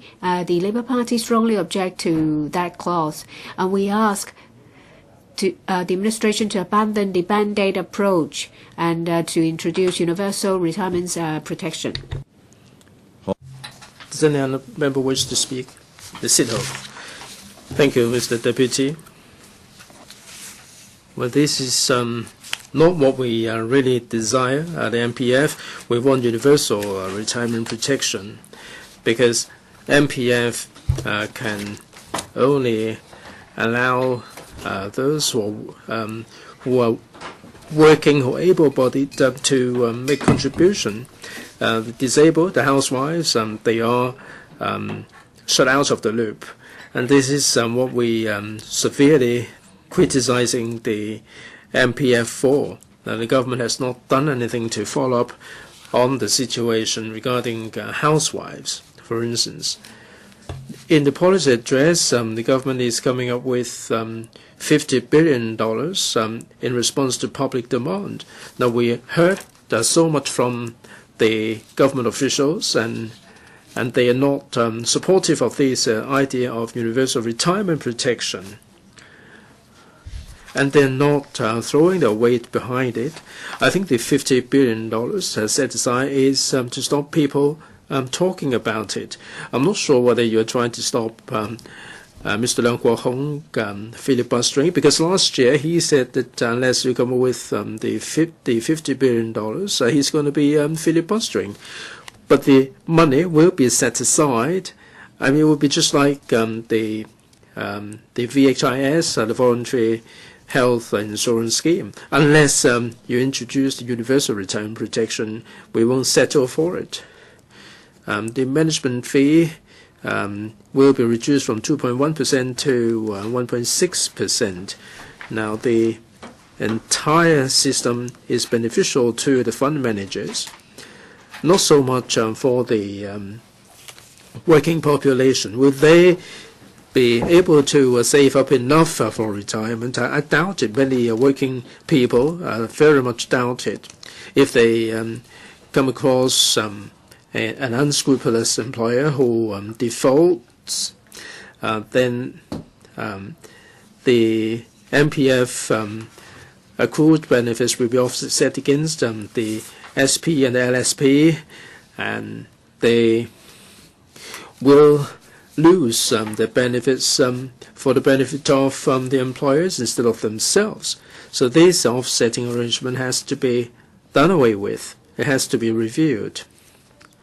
What is most disgraceful is the offsetting arrangement is favorable to the employers. If an employee would like to withdraw the money for emergencies, the only condition would be for them to be suffering from a terminal illness with a life expectancy of 12 months. Now, with regard to the withdrawal by installment, instead of 12 times a year, this is going to be reduced to 4 times. Now, the government has done away with the cap because according to the administration, if you allow them 4 times a year, they will be tempted to withdraw more, perhaps more than $5,000, and that's reasonable. But the whole thing is wholly unreasonable. I noticed that the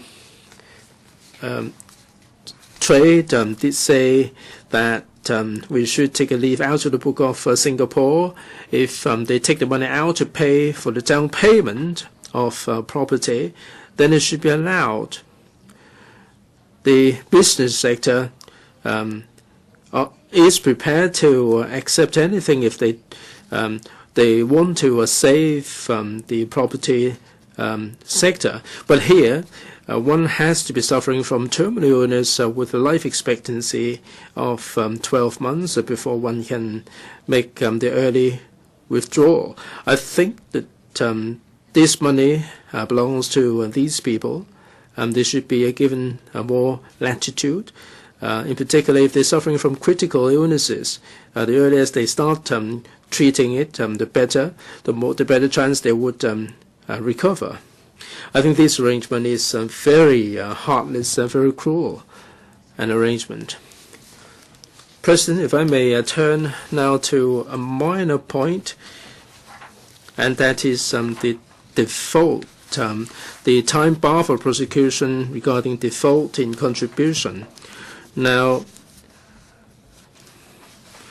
the time bar is 6 months. Our prosecution has to be instigated within 6 months.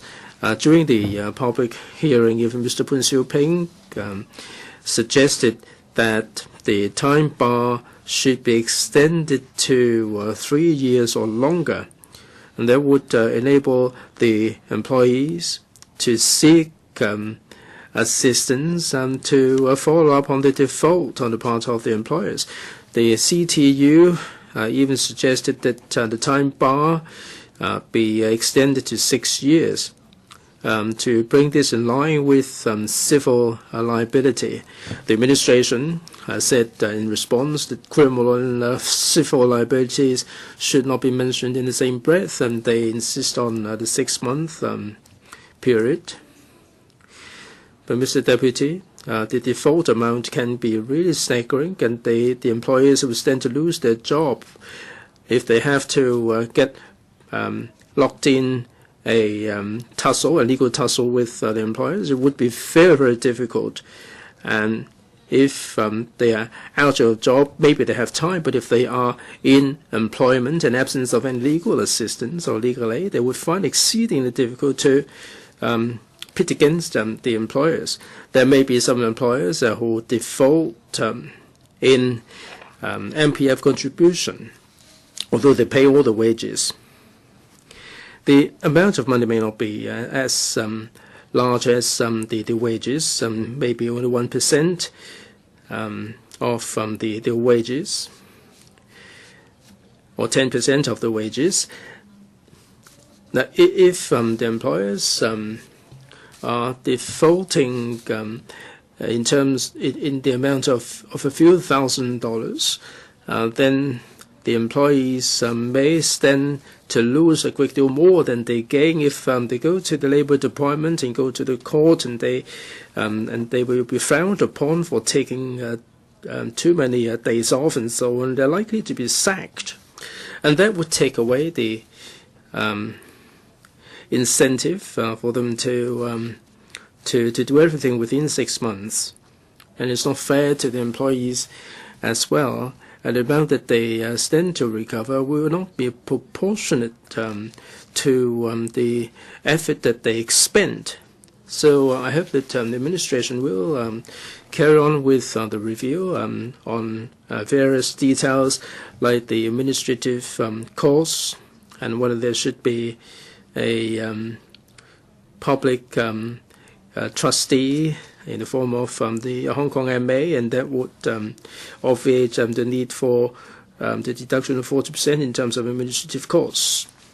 And also the time bar for prosecution. All these details have to be reviewed as soon as possible. What we'd like to see happen is the 3 pillars for employment or retirement protection. We'd like to see universal retirement protection introduced as soon as possible. For those who can afford, they will stand to collect more, but the whole of Hong Kong should be given proper retirement protection. Mr. Raymond Wong. Mr. Deputy, the MPF was introduced in the year 2000, and all along there have been opposition from the community.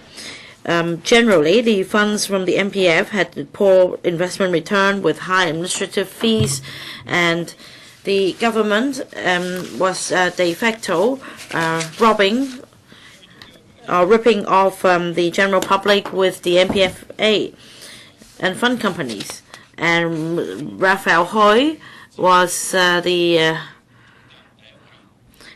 CEO of MPF, and with a fat pay of several $1 million a year earlier. The court case revealed how the business sector and the government were intertwined. And now this head of MPFA had become a greedy official convicted by court. And we had but associate his behavior with the problems with MPF. MPF is the excuse used by the administration in implementing universal retirement protection. MPF should not be confused with universal retirement protection. In this policy address, the CE actually said no to universal retirement protection. And he said that various social problems will arise if we have universal retirement protection. Well, is it the case that the government realizes only now that somebody will have to pay the bill if we have universal retirement protection? Of course, somebody will have to make contribution if we have universal retirement protection, just like MPF. Contributions are necessary. It's all about responsibility, and the government is unwilling to foot the bill. So this is a question: who is going to foot the bill? because this will have increase the fiscal burden on the government. Whereas for MPF, things would be much easier. You can hire a team of CEOs with several $1 million a year paid to them. Instead of shouldering responsibility, the government introduced the mandatory provident fund system with CEOs earning several $1 million a year. And now you ask where or who should foot the bill. I recall that the subcommittee on poverty of LegCo, when Professor Nelson Chow came to brief members on the study on universal retirement protection, I recalled back then I said this to Professor Chow. Well, you, Secretary, are a professor. And well, anyway, he is a professor. I said to Professor Nelson Chow that he is a person of high standing. He should not have taken up this task of studying universal retirement protection for Chi-wai Leung. And after going through some hard effort preparing the report and making recommendations on, for example, making on demo grants and other initiatives. Well, the administration has rejected this report. And not long ago, Mr. Matthew Cheung was still explaining that because of the occupation movement, the work had not been kick-started in this regard. But now, in this policy address, it actually means that this report on universal retirement protection in future will just be thrown to the rubbish bin. So it's an insult on Professor Chow. Professor Chow also said that he doesn't understand why the government has to further consult the public on universal retirement protection, and he doesn't know, after writing the report, what else should the public be consulted. The professor is very concerned about retirement protection in Hong Kong. He has also written articles, and yet he has been insulted by this administration, by Chi-wai Leung. And consultation is just a pretext for, or the government's delaying tactics. Well, it's suggested that it is not optimistic in forging a consensus for contributions from both sides in the retirement protection plan. Well, but for MPF system, do you think that employees are really willing to make a 5% contribution of the income every month? Only because it's mandatory have they make these contributions. If the contribution or the levy can be introduced to replace the MPF contribution, that means the MPF system can be abolished. So that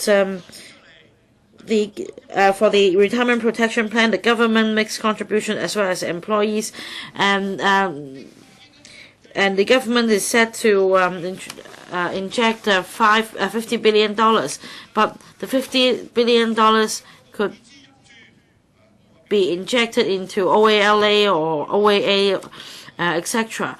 This injection should be solely for retirement protection. So don't be deceived. Well, it is a fact that we have MPF. Now, you always like to use the communist language. You want to enhance it. Well, I'm talking about improving it or changing it.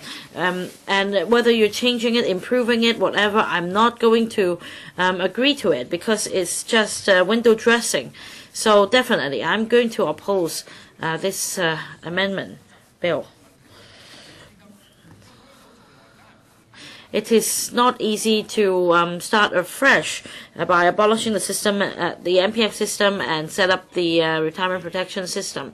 And during the scrutiny of the bill, Mr. Leung Kwok-hung suggested that the Hong Kong MA be appointed as a public trustee, and that a fund similar to the exchange fund should be set up with low administrative fees and high investment return.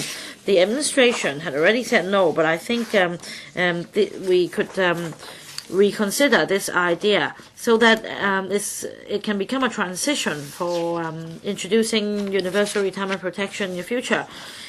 Well, you said no, but we do have constructive ideas in this council. You just refuse to listen. So I had no alternative but to criticize you. I threw things at you, I filibustered, I shouted and criticized you. What else could we do? Even for the 79-day occupation movement, you did not budge afterwards. And you're now suggesting that somebody is up for independence movement for Hong Kong. You have all sorts of ideas like this. Well, you will not live as long as Mr. Joshua Wong. How old are you? And you're now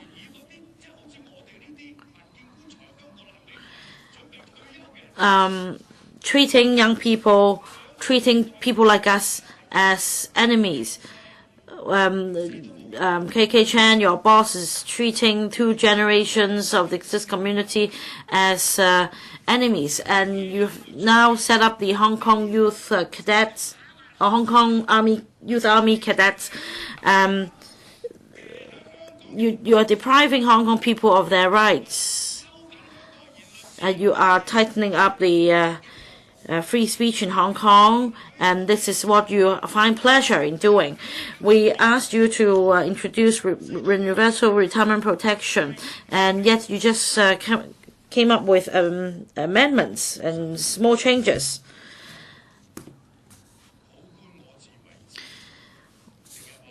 Well, all of your officials receive high salaries. You always talk about not having sufficient money, but you have $700 billion sitting in your reserve, and and you have huge cost overruns for infrastructure projects, and you rebutted strongly when we suggest that more should be given to, say, elderly. Well, I still have time to go through each and every one of them. Well, I'm a bit under the weather. My voice isn't well. Anyway, I'm really displeased at what you do. Well, if the financial secretary can manage the fund for housing program, why not MPF as well? Well, you can amend the legislation to give more. In the ETFO, Section 5A to B, to give financial secretary the power to manage the MPF funds, but you just find an easy way out. At least it can serve as a reserve fund for capital managed by HKMA. Return will be generated, and it will serve. It will have a positive effect on stabilizing the market in Hong Kong. And yet, you went for MPFA with so much resources and manpower. The HKMA is already managing a fund of over $1,000 billion or $1 trillion already. So why not manage another one, so as to save administrative costs, so that people's money would not be reaped off, and the MPFA can be scrapped, and we can save millions of dollars a year. The HKMA manages a $1 trillion fund, and it's no different if it, in terms of workload if it manages a $1.5 trillion fund. So instead of having the MPF-A feeding a group of mediocre officials with fat pays, you should do something like this. Well, no wonder nobody studies history, social science subjects, etc. Everybody goes for the subject that KK Chan teaches, because you can see how much money you can get by being by working in MPF-A. For human science, social science, etc. These subjects will be scrapped one day. So in the end of the day, the government's position is very clear. It does what it shouldn't be doing. Well, let's have some constructive suggestions.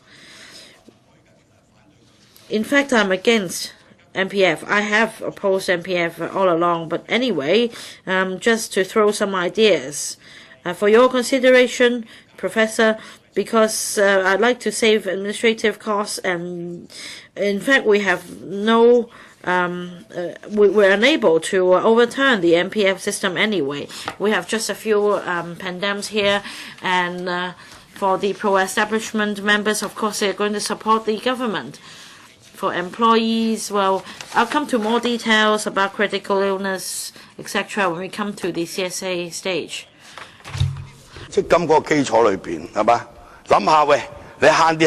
Well, let's say on the basis of MPS system, how we can save administrative fees. Let's do away with MPF authority, and even the MPF-A can introduce a fund in the market with lower administrative fees, more of a preservation in the nature, and those performing well will stay in the market. Those performing poorly will be phased out according to employees' choices. That's why we must make changes to the 460 MPF funds in the market.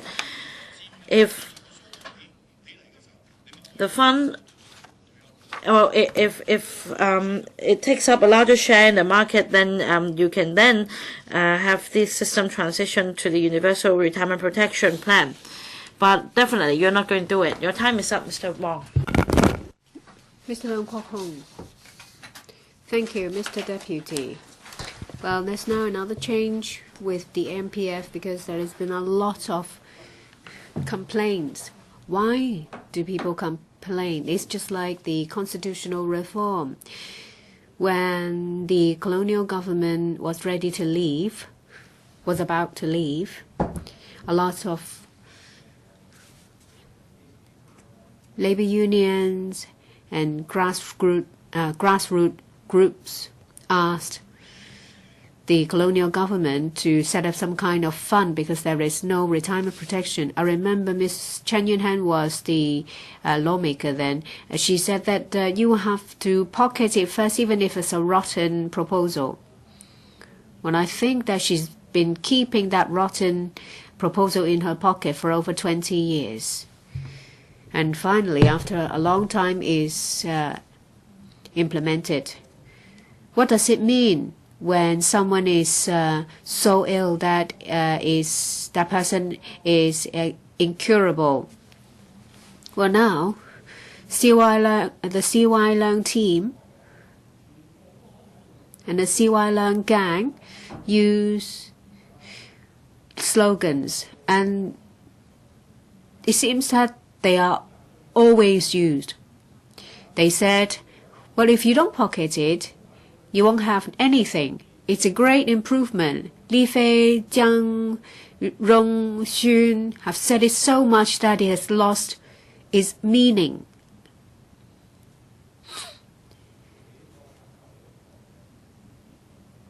Our former chief executive said, Mr. Chan, what's your surname? Well, I think it's because the Chinese is so poor and wrongly used that they have completely lost their ability to use it. Mr. President, I think you are actually lucky. You could not run in the CE election, so you saved yourself. Well, the colonial government gave it to Hong Kong people because they were about to leave. They could wash their hands. However, some people said that there was no consensus.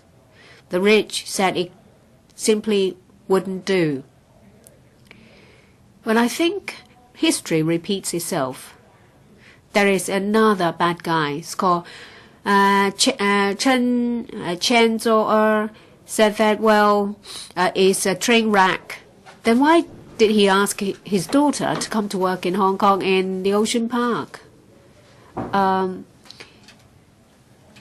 Kwok Chi was also a bureaucrat at that time, but he was hailed as a hero. Let me tell you that back then, the rich and the communist bureaucrats who are going to rule Hong Kong were afraid that we would become a welfare state. So it was not feasible. So the rotten colonial government said, well, let me give you a consolation prize. But in the end, it was vetoed. And that's why Ms. Chan said, well, you have to pocket it, although it's a rotten proposal. But that was a fast 20 years ago, and it repeats itself now. You're asked to pocket it. It's my way or the highway. And it was said that, well, if a democracy has gone too far, there will be it will be a threat to national security. All bad guys have the same mentality. It's a species. Well, I filibustered here. It will be the same here. Because we want retirement protection for our elderly people. Siu-ping is a bad person. He now said that he would set aside $50 billion. I asked for $50 billion. And that's what he's like. He said it, and he takes it as if he's done it, and he's specious. Now he said he would earmark $50 billion, and he said in a policy address that if you want the workers to contribute more or the employers to contribute more, but there is no consensus, well, that means it won't be done. Well, what is done because there is consensus? Well, you always kick me out. There is no consensus because I don't want to be kicked out.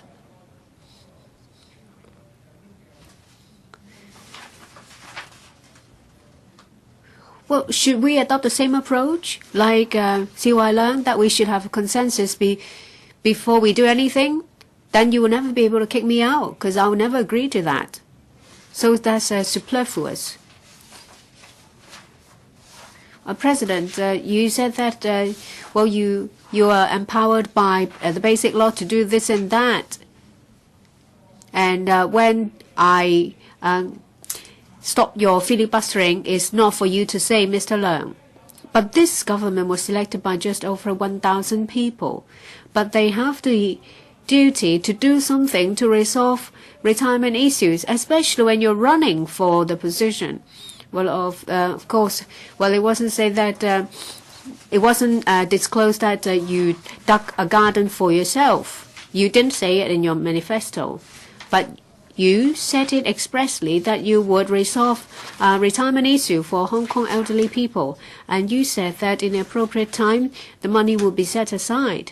Now, he said he would set aside $50 billion, but he said it won't be for universal retirement protection. Is he out of his mind? Or is it because he's cunning? Or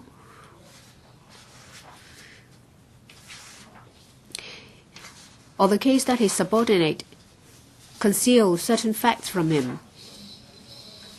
A government is to deliver its policies unless there is no governing philosophy. Sau-lan always said that they will be acting in a proactive and proper way, and he would swim upstream.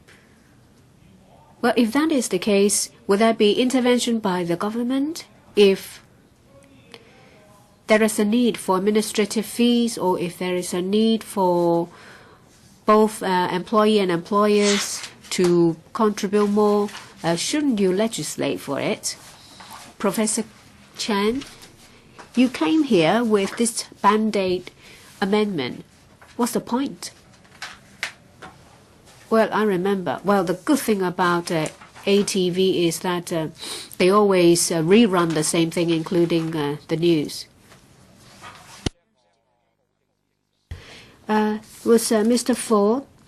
He was the chief secretary at that time.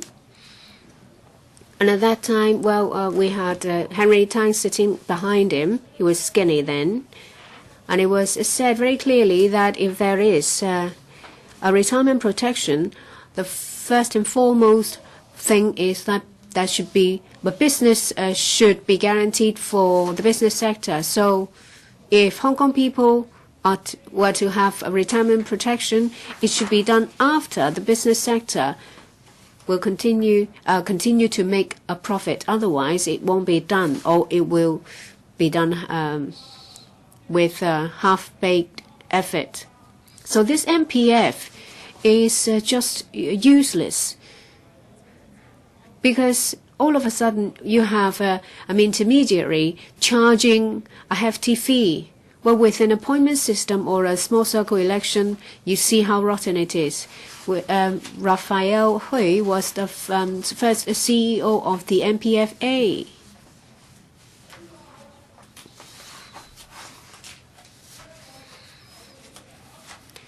Well, he received advantage. Of all the posts, he chose the MPFA.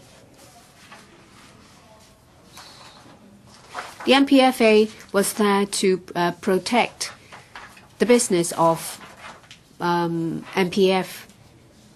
But Sau-lan always talk about establishing this and that bureau. Now he talked about this ITB, Innovation and Technology Bureau. Well, the civil service pay rise was waiting in queue, and but the administration refused to take it forward, saying that they have principle. What's that principle? Now you see that they have juggled the sequence, because he wants the ITB, some other items that are before it are taken away. Well, I don't know where the loyalists should look, because it's so embarrassing. They just told us that there are rules, there are principles. The loyalists refuse to budge. Well, perhaps as secretary you're not involved, but how come now the sequence, the order can be changed? I can go on forever like this, with the endless examples. Now you ask for the ITB, and you already have the Financial Services Development Council. Just now, Mr. Raymond Wong was criticizing it. What's that council for? If it's going to do something, create a brilliant product, an invincible product. And I think they have come up with something like that. Is the MPF.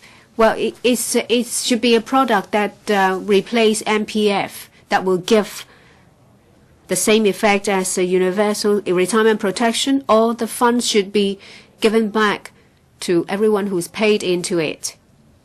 And there should be universal retirement protection. But Sau-lan said there is no consensus. Then why did you set aside $50 billion? Secretary, you told your colleagues that, well, I have made some money. I will set aside $5,000. But it's not for eating, not drinking, or entertaining. What is it for? To buy toilet rolls? That's a tactic. Well, he set aside money, but it's not for anything. How can I not filibuster? Siu-ping is a monstrosity. He bullied us. It's outrageous. He defies decency. Professor Nelson Chow was played like a monkey. Well, if you want to act like a monkey, fair enough, but don't treat other people the same way. This vilifies decency. Elderly people came to me asking me if I have anything to say about this. We gave you our opinion, but you ignored us. You aren't even bothered to rebut us. At least rebut us. Don't tell us that there is no consensus, because that's judicial notice. That's not a reason.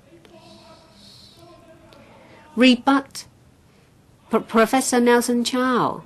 Criticize him, denounce him, because that's the favorite tactic of Siu-ping. You call yourself a human being? You don't even dare to rebut him. And you said there is no consensus. Would you spend a year on trying to forge consensus? Mr. President, that's the way of Siu-ping. He does something that is completely useless. Professor Chan, you're not one of theirs. And in paragraph 10 is nationalism, independence. Well, in 2013 February, when he discovered that there was an article, and then in 2014, and it was found that these articles became a book. Nothing was said in February 2014. Nothing was said in October last year. But it should be something big because it's mentioned in the policy address. But he did not say anything. I think he has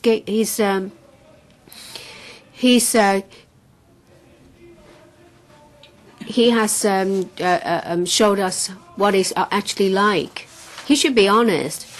And he said to us that he would give us an explanation and reasons why he thought that there are external forces. When is the appropriate time? What about his corruption? But don't you say that he's making something out of nothing?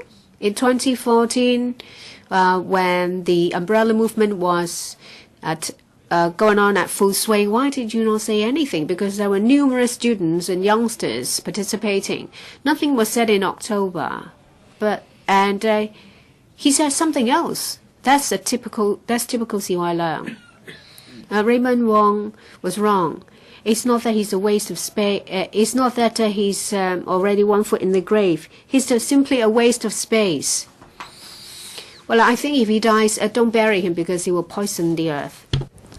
Mr. Chi-wai, thank you, President. Siu-ping did say during the time he ran for office that he would be gradually reducing the rate in the offsetting arrangement regarding severance payment and long service payment. Now, that was the undertaking given by Siu-ping when he ran for office, but we don't see anything like this here in this bill.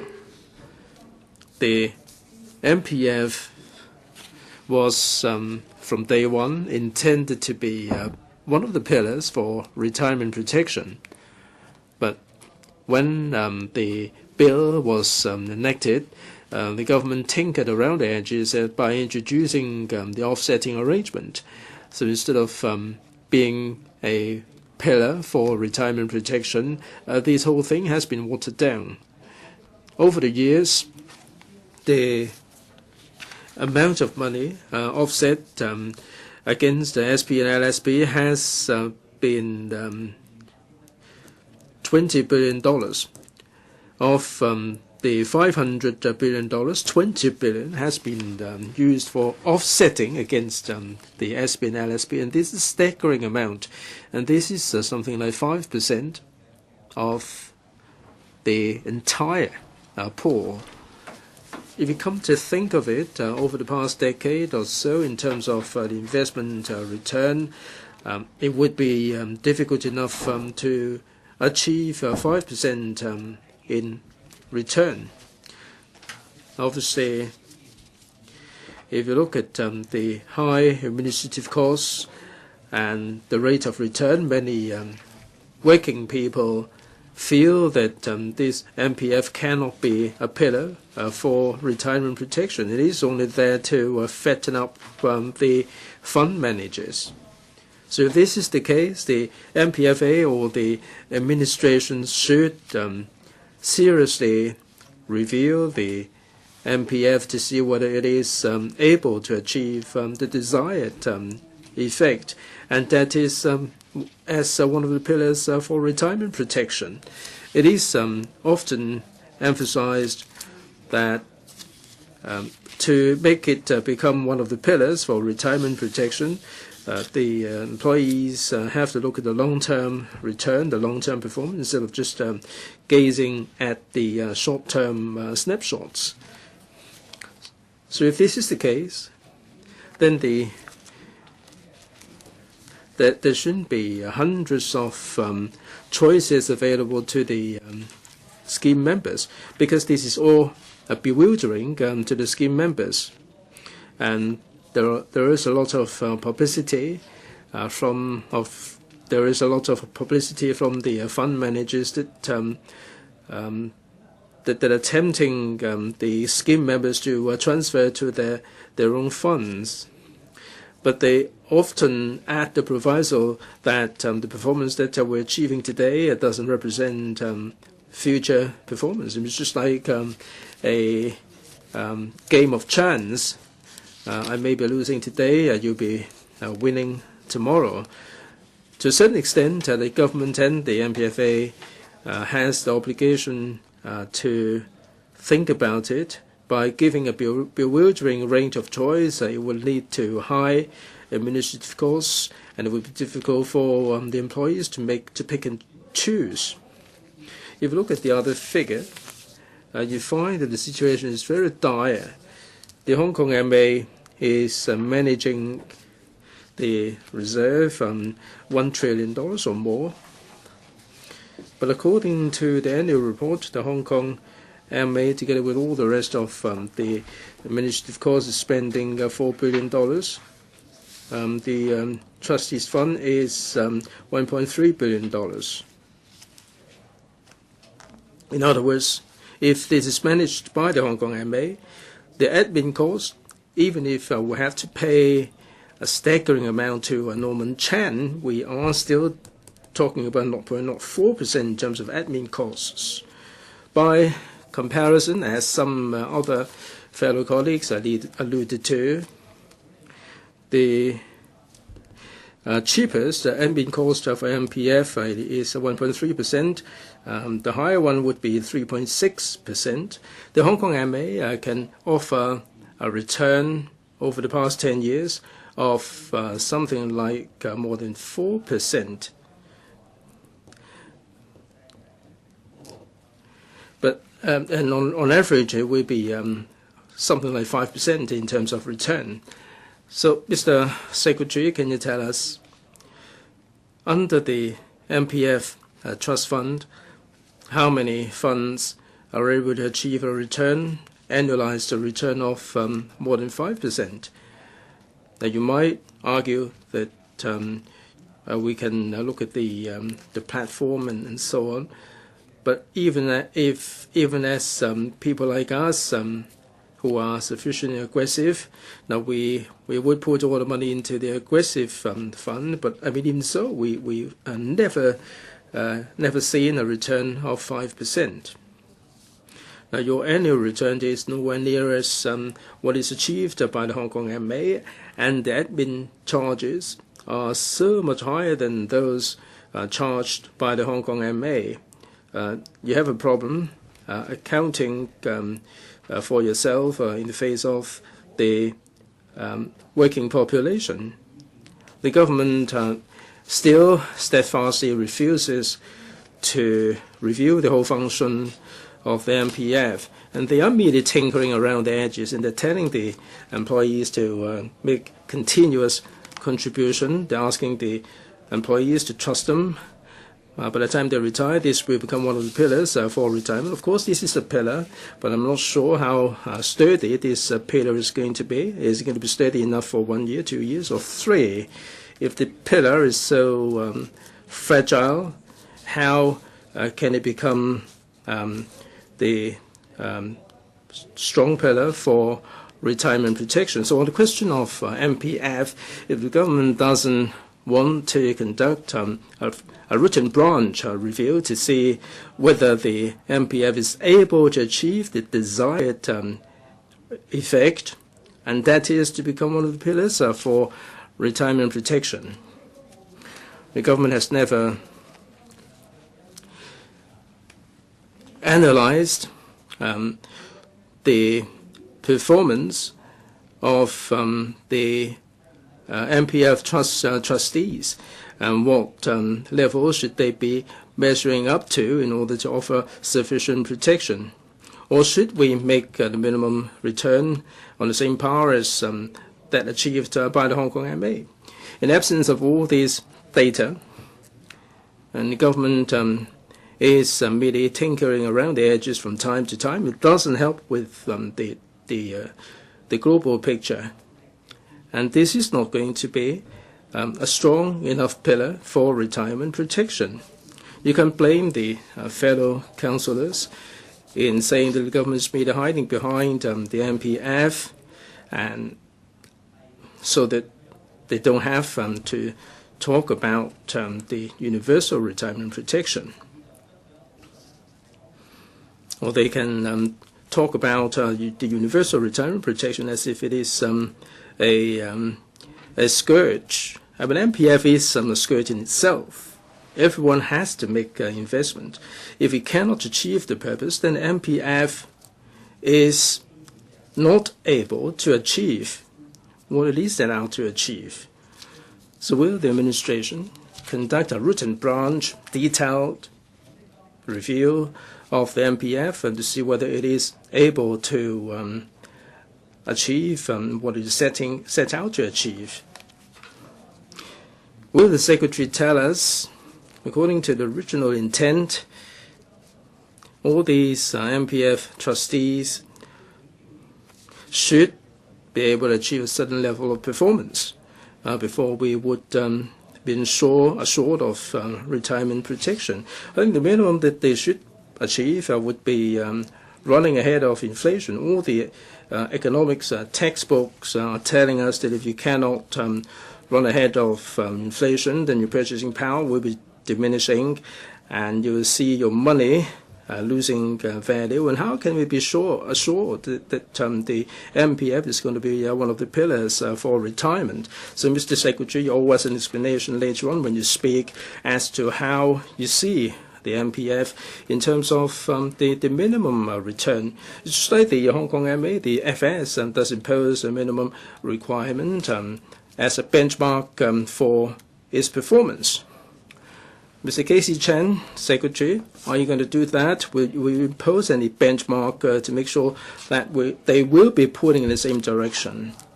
At the moment, whether they are putting in the performance, it doesn't really matter.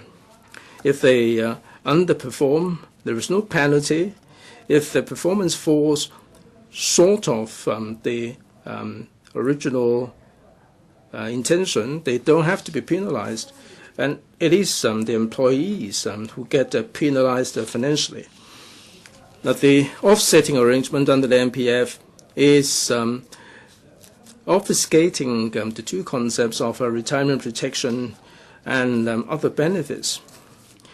The MPF is intended for retirement protection, but you are reluctant to conducting a review and you're not coming with any measures to achieve what Chi-wai Leung pledged when he ran for office, and that is to reduce progressively the amount that will be spent on offsetting the SP and LSP.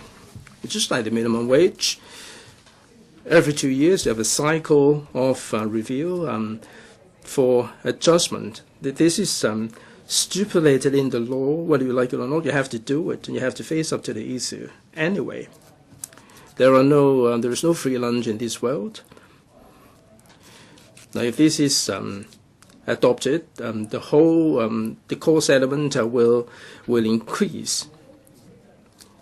But from the angle of workers' interests, the employers do have the obligation to pay for the SP and LSP under the law, and they also have the obligation to contribute to the MPF as part of the employee protection. I think you have to separate out the two concepts. It is really absurd that 5% of the money from the MPF pool will be drained away through the offsetting arrangement against SP and LSP. I think this is really a dereliction of duty on the part of the administration, and the working population is really seething with anger, all because of this. If the MPF cannot be part of the retirement protection, if they are contributing the money to fatten up the fund managers, if they're paying for the admin costs, and then they will not be happy about it. And if there is some discontent, then it would be building up. The discontent will be targeted at Chi-wai, who made the pledge that he would progressively reduce the rate of offsetting arrangement. Mr. Secretary, you're the only one here. It will be difficult for you to address the question. I'm not sure whether you're going to converse with Matthew Chung to see what will be done to make sure that under the MPF the workers' interests will be properly protected, and the retirement protection in the form of MPF should not be undermined by the offsetting arrangement, which will allow the employers to evade their responsibilities. Only then will you be able to distinguish the relationship, or make clear the relationship between the employer and the employee.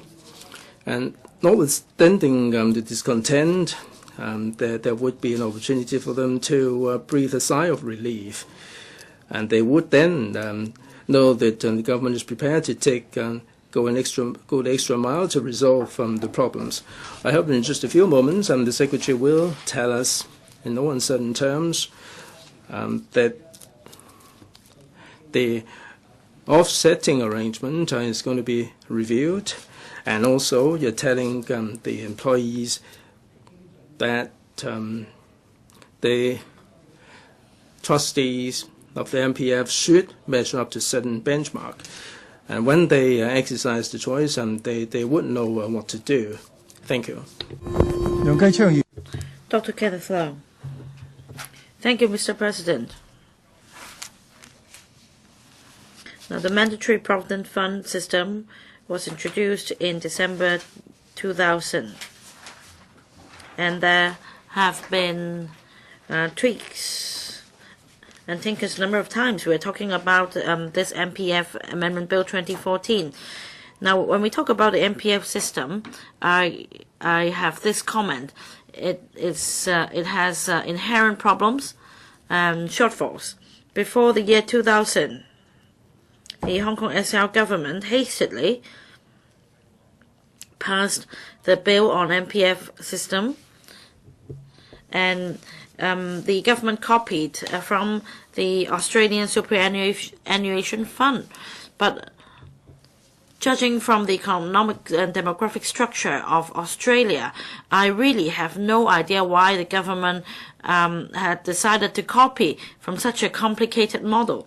It's been 15 years since the establishment of the MPF system, and we must not forget that the major function of the MPF system is to provide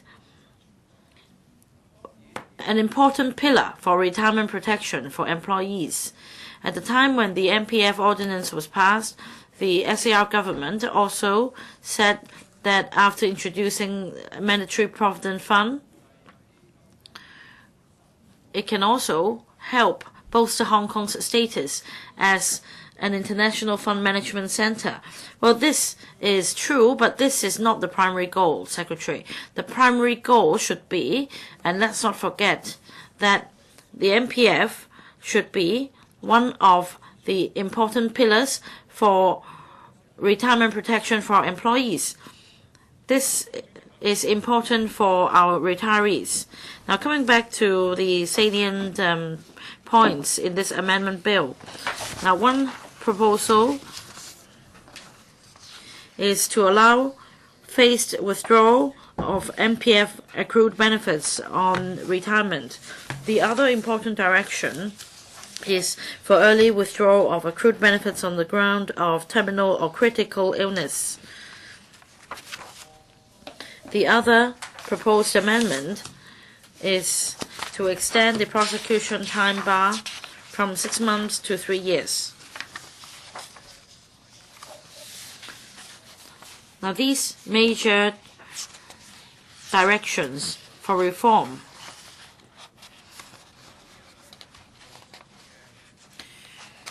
are actually in line with the provisions in quasi-private or private funds. However, these are just tweaks and patches that cannot address a retirement protection system which, in our view, contains structural problems. We need a holistic reform. Now, Mr. President, it is not the appropriate occasion to talk about retirement protection. After all, we're talking about the MPF.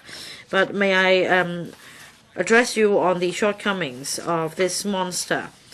It was said that the introduction of the MPF was a compromise in year 2000. We had this offsetting mechanism in which the employees' accrued benefits coming from employees' contribution could be offset against SP and LSP.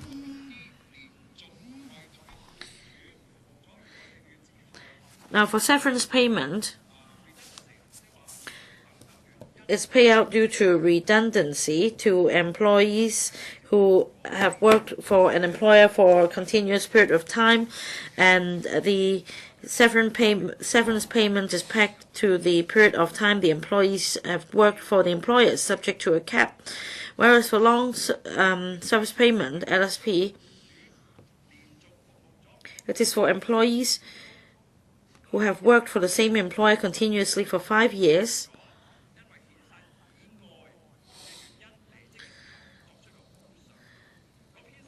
as a form of compensation at the time the employment is terminated. Apart from SP, the calculation method is the same.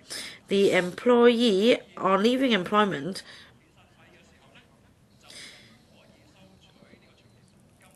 will be eligible for SP, but not LSP as required by the law. This is because the two are mutually exclusive. This is a form of compensation for employees, whether or not the employment is terminated due to redundancy,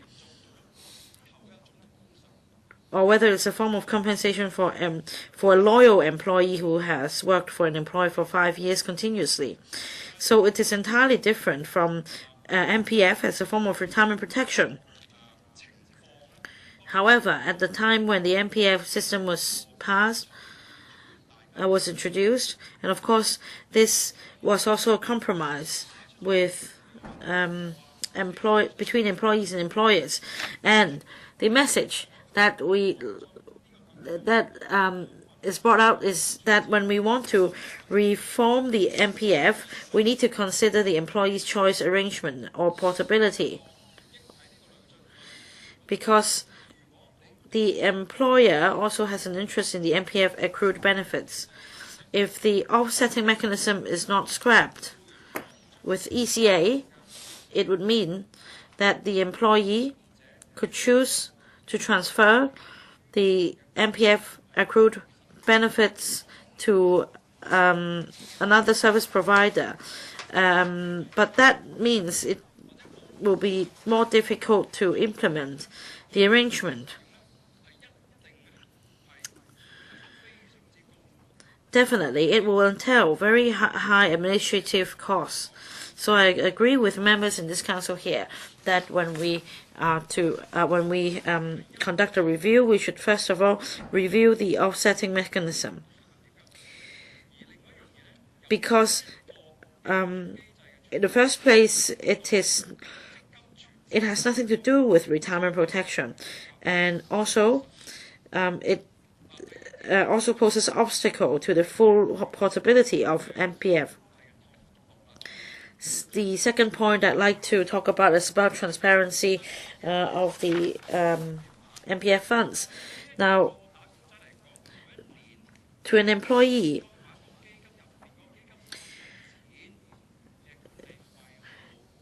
the bid offer spread or the administrative fees charged in relation to the fund of the employee's choice.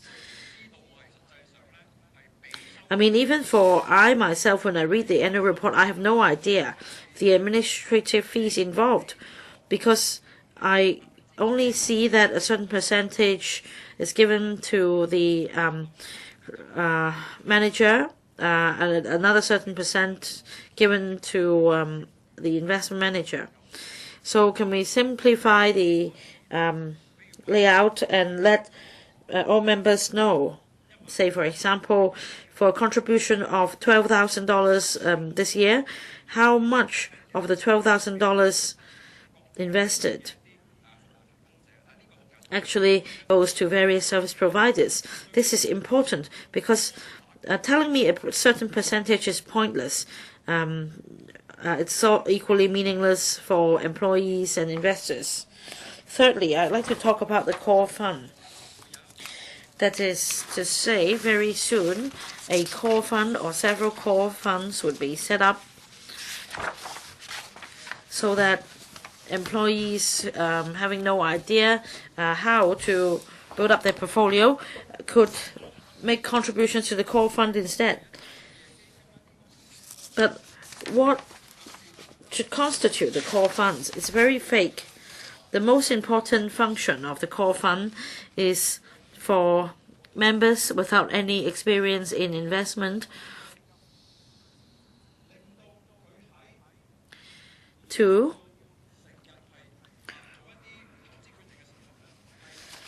utilize this core fund and generate investment return without making any investment choices. However, if you give too much power to trustees or fund managers in running core fund, by economy of scale, without economy of scale, each fund will be very small in scale. On the other hand, if only one or two managers run the core fund, then you will result in oligopoly. So, about the details of the core fund, how many managers should there be, what costs or what fees should be charged, these are important questions. And what should be the level of administrative fees be set at? Will it be subject to a cap in terms of percentage? Apart from core fund, we still have so many other investment funds to choose from. In future, I think the trend is that we must have some cheaper funds with, say, administrative fees lower than 0.5% for employees to choose from, so as to generate a stable investment return in the long run. On the other hand, I'd like to talk about changes in the long term. Some suggest that the whole MPF system should be scrapped, but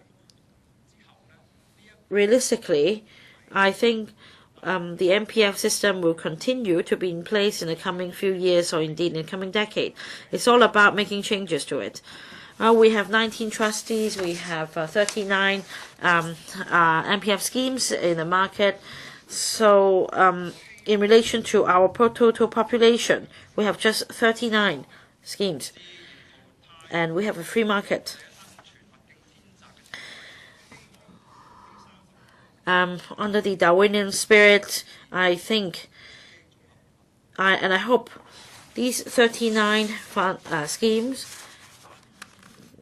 can consolidate among themselves so that in the end we can be given a dozen choices, and those schemes should not contain too wide a variety of funds to confuse employees who are not veteran investors. So I think 39 schemes and 19 trustees are just too many. The other point is this. The administrative fees are very high at the moment. Although there are suggestions on the use of computers and paperless transactions, it's questionable whether this can really help lower costs. The Ernst & Young made a survey a couple of years ago, and indeed administrative fees accounted for a very high percentage. Well, and I had a suggestion as well. This may not be to the liking of members of the sector, but my suggestion is this: in the long term,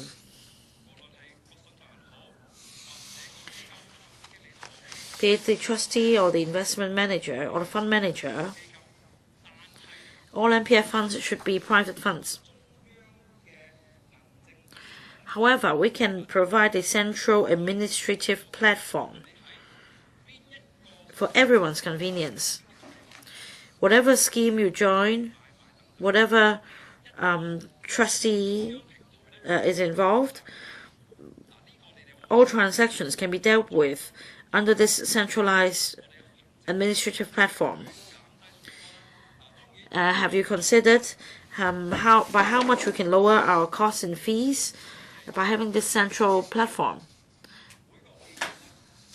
Of course, any proposal will affect a certain sector's interests, but I think this is a very realistic proposal. Without administrative work, these administrators can still be fund managers, trustees, or other personnel in the financial services sector. I have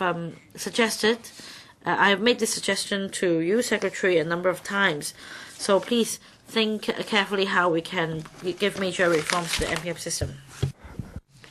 Mr. James Tian, Mr. President, in a modern society, well, apart from governing a place or taxation, there are the issues of a relationship between employers and employee. When the MPF was set up,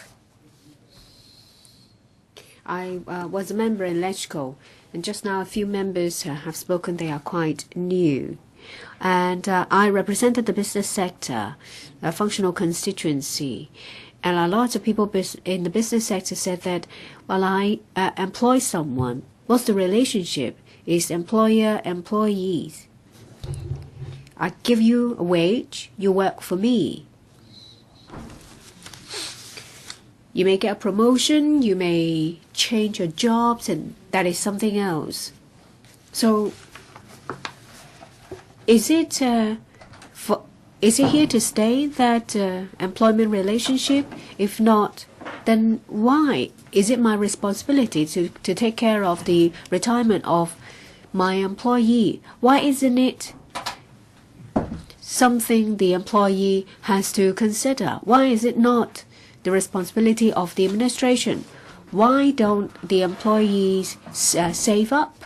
And if there is not enough money, there will be benefits and social security. And where does the money of the administration come from? From both the employees and the employers. Apart from the profits tax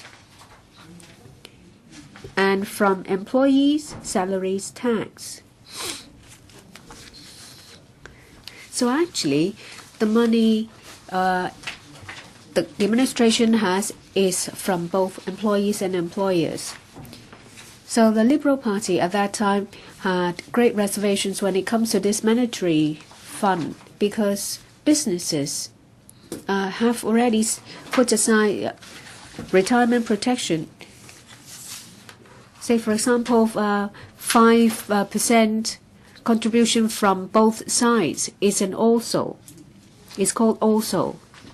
Well, for some major corporations, 5% from employers, 5% from employees. 10 years later, maybe 10% from both sides, and maybe 20 years later, and the percentage will increase to retain talent. There are various forms. Import-export companies or some maybe smaller ones, say restaurant or cafes, they can't do that. So when you quit your job, then you're on your own. You're left to your own devices because it's not the responsibility of your employer anymore. And that's why there is the MPF. There were questions asked because for a lot of businesses, there was the also.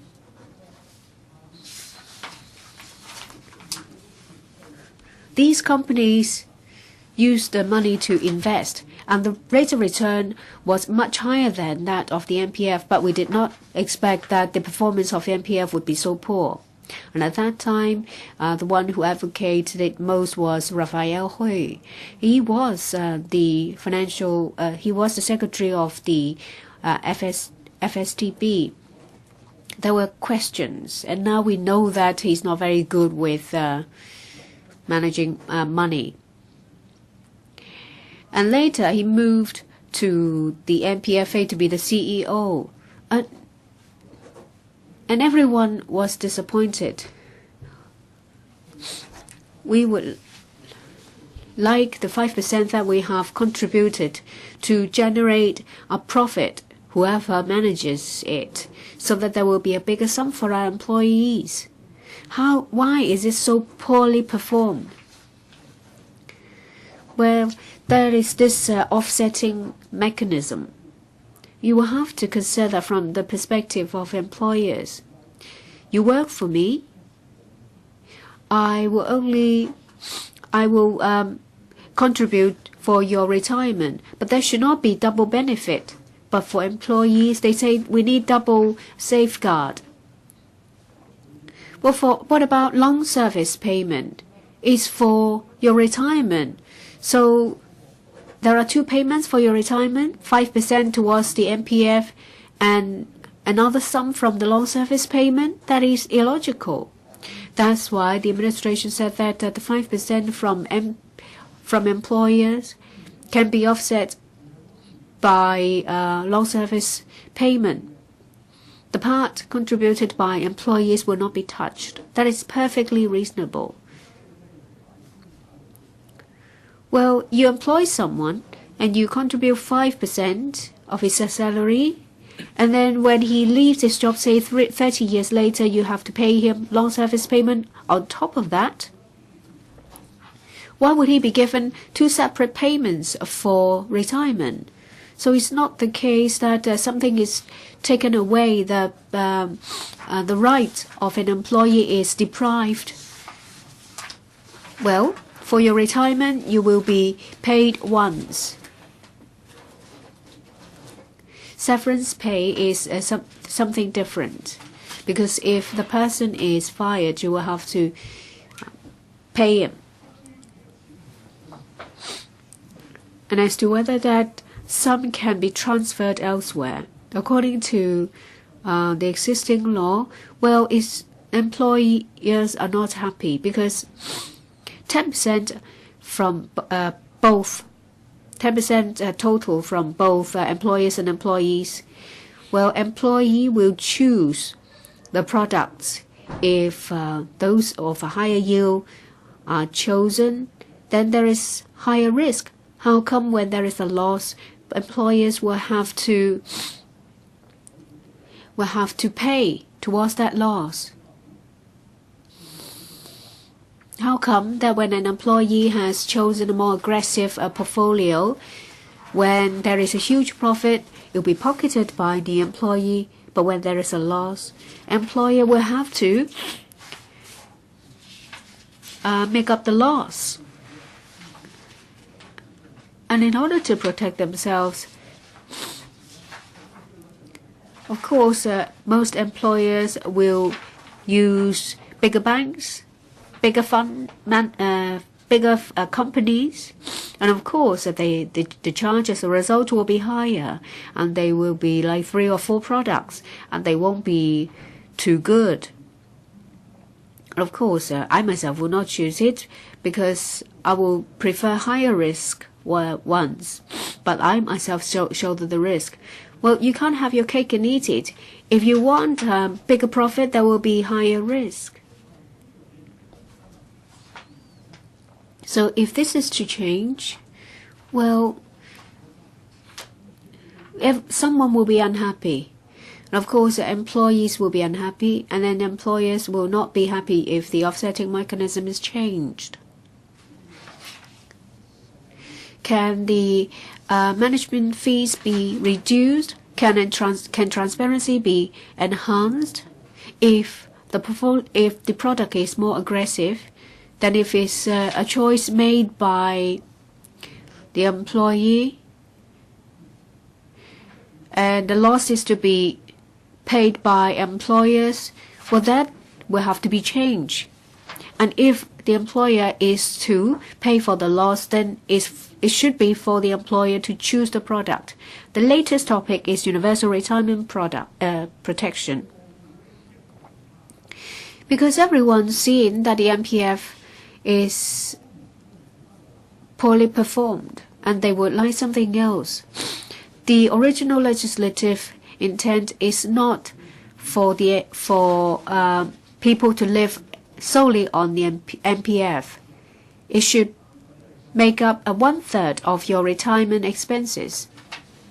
And if you look at the original legislative intent, a lot of people will think that it is reasonable. Another 1/3 is from your children, another 1/3 of your retirement expenses is from savings. So MPF is only 1/3 of your retirement protection. Now that youngsters are having a tough time, so you can't expect them, or you shouldn't expect them to support an elderly person. But this mandatory provident fund and universal retirement protection are actually the same topic. Employers should shoulder the responsibility, and of course, employees should be given proper protection. Now that the administration has set aside $50 billion towards retirement protection. Well, I think the money actually comes from employees and employers.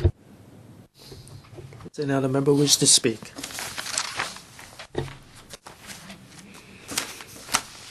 If not, I now invite the Secretary for Financial Services and Treasury. President,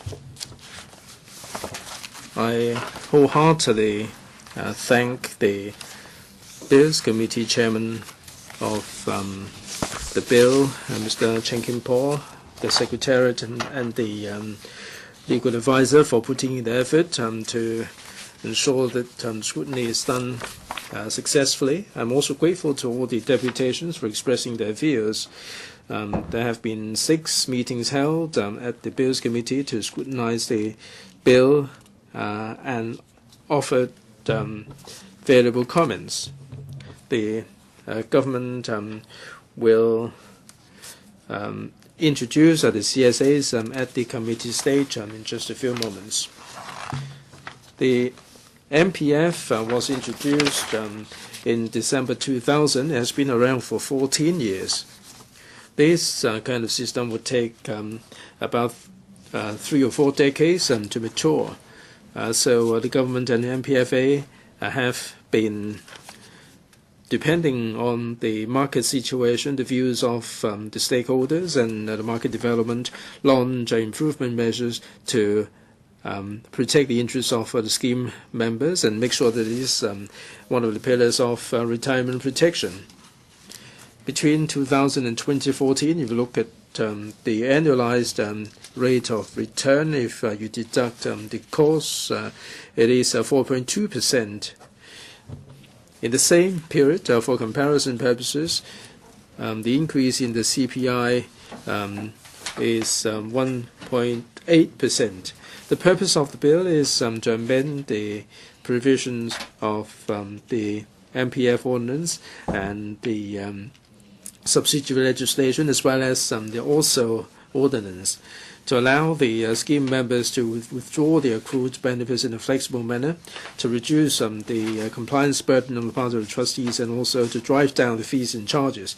Under the bill, other than the lump sum withdrawal, the retirees or those proceeding to early retirement can choose to withdraw the accrued benefits by installments. In December 2011, there was a 3-month consultation on this, and we got widespread support. The Bills Committee looked into all the detailed arrangement regarding the withdrawal of accrued benefits. Basically, the trustees cannot charge for the free of charge withdrawals, and also impose any minimum withdrawal amount. We have considered the views of the Bills Committees and also the trade and the deputations, in particular the Consumer Council, and move amendments. If the scheme member chooses to withdraw by installments, then there cannot be any fees imposed on the first four withdrawals per year. All these are intended to increase the flexibility for withdrawal and strike a balance with the efficiency and the cost element. As we elucidated many times, to maintain a simple withdrawal system, it would be conducive to reducing the administrative costs. In the light of the BC's views, the MPFA will look at the mode of withdrawal and all the rest of the details to decide whether the arrangement meets the needs of the scheme members. The Bills Committee did not raise an objection to that.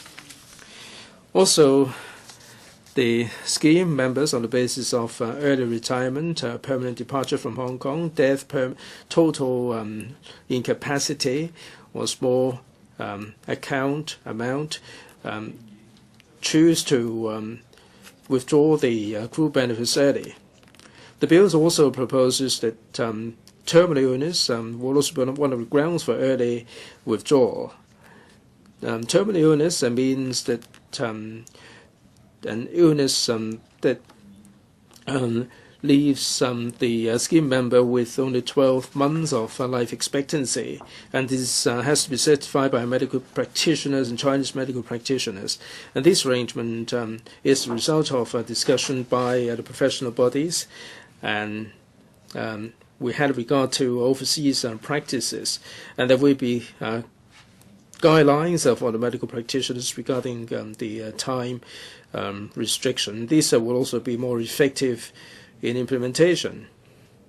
To tie in with this, the bill also proposes to amend the Inland Revenue Ordinance so that those withdrawing on the ground of terminal illness will not be subject to tax. The government and the MPFA has been driving down the fees and charges of the MPF. The bill also puts forward similar suggestions, like there will be clear legal justification if the MPFA is not satisfied that a constituent fund is not in keeping with the members' interests, then it can refuse to approve the fund. And this will tighten up the approving procedure. The This is to give clear legal status to the MPFA and to safeguard the interests of the scheme members. If the number is too small, then it will not be able to achieve the economy of scale. The MPFA has announced all the details, and the proposal is to codify these in the law. Also, we streamline the procedures and do away with the overlapping submission of papers, like the notice of acceptance and membership certificates and so on. We will take full advantage of electronic communication to reduce the compliance costs. Having regard to the experience of the MPFA, the bill will move some technical amendments also, like the extension of the time bar for prosecution to facilitate the MPFA to take enforcement action, and the ambiguous provisions will also be amended. Finally, the bill seeks to update the secrecy provision so that the trustees under the MPF and also administrators will, given the approval of the MPFA, disclose information to overseas tax authorities to increase tax transparency and to combat tax evasion. We have responded to deputation's views and will move CSA so that all the criteria will be spelled out. In this regard, the Bills Committee raised no objection. During the resumption debate, some members talked about the long-term development of the MPF and some reform proposals. I must point out that we have been supportive. We have been in agreement that it is difficult for the scheme members to choose, and the costs are pretty high, and there will be core fund, which will be the default fund, so that the scheme members will be able to invest in a scheme which is subject to fee control. We hope that the core fund will become the benchmark to stimulate competition, and in turn this will drive down the fees and charges. On the 24th of June to 30th of September, we mounted a consultation. 280 submissions have been received. The MPFA is collating all the views received. Most of the responses are in support of the recommendations in the consultation document, including the fee control. Now, there were different views, diverse views submitted. There will be discussions to work out the details of the core fund. We are confident that these will be achievable. We hope that these will be launched in 2016. Finally, I urge members to support the bill and all the amendments. Thank you. I now put a question to you, and that is that the Mandatory Provident Fund Schemes Amendment Bill 2014 be read the second time. Will those in favour please raise their hands? Those against? I think the question is agreed by a majority of members who are present. I declare the motion passed. Mandatory Provident Fund Schemes Amendment Bill 2014. Committee stage. Council is now in committee.